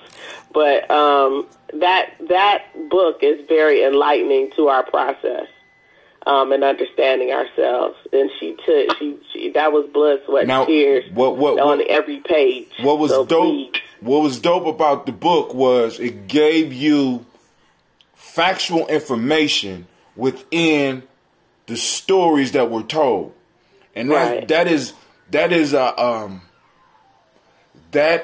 a monumental task for someone to be able. You know what I'm saying? It's hard to write like that because usually you got people that can write great fact books, but they put you to sleep, and you got other people that can write great story books, but it don't have nothing to do with reality. She combined that shit to where it's like, I said, damn. It's like reading a novel, but it's all fact. Right. I'm trying to follow to the end to see what happened to this character. Right. And it's not a character, it's your brother. It's your brother. Like, wow, this is my Uncle Joe. Because because she did them going to Detroit. She did it going to Chicago, and I remember going out west. I don't remember nobody really coming to Ohio. I ain't tell her. Tell her I feel some shade on the fact that she didn't cover some Southern people coming to Ohio and shit. Well, we know they're there. No, they did New York too. She did the East Coast. She did everything but the Midwest. She did the East Coast. I guess Chicago and Detroit is the Midwest, and she did way out west. So she covered all of those zones. Right. That shit was beautiful. That shit was beautiful. Did you do the whole thing? You finished it? Yeah, Jackie, I did that. I did that after you. Well, okay. I did that right after. Do you still have your recorder on, Gina? I know. Oh, I did that right after you told me about it. He said, you need to get warmth above the sun. I said, let me go and check this out, because you kept on. I said, let me go and check this shit out. So next time she comes, so. One of the best things you'll ever read. I ain't going to say that. I ain't going that damn far, but I'm going to say it was good. Will. It was for me. I'll say that for me. It was one of the best things because it enlightened me in so many ways. You know, you are so much more enlightened than I in certain areas. So I'm very maybe dim, I baby. needed an extra. You know, I needed it told to me this way. I am just a storyteller. That's it. I mean, that's all. You know what I'm saying? So it's like, and that whole enlightenment shit, that, you know, because it does not put no extra food on the table. You know what I'm saying? And it's like, it's not even, because like I was, because we was, Quincy asked a question. He said, because he was trying to make a point about, are people being read, and we're having a conversation that a lot of people are not going to be able to get because they're not as well read as us. So, you know, he started asking people how many books they read, and I said, I read about 3. He said, you know what I'm saying? And he just looked at me and said, man, stop. You know, I know he wanted to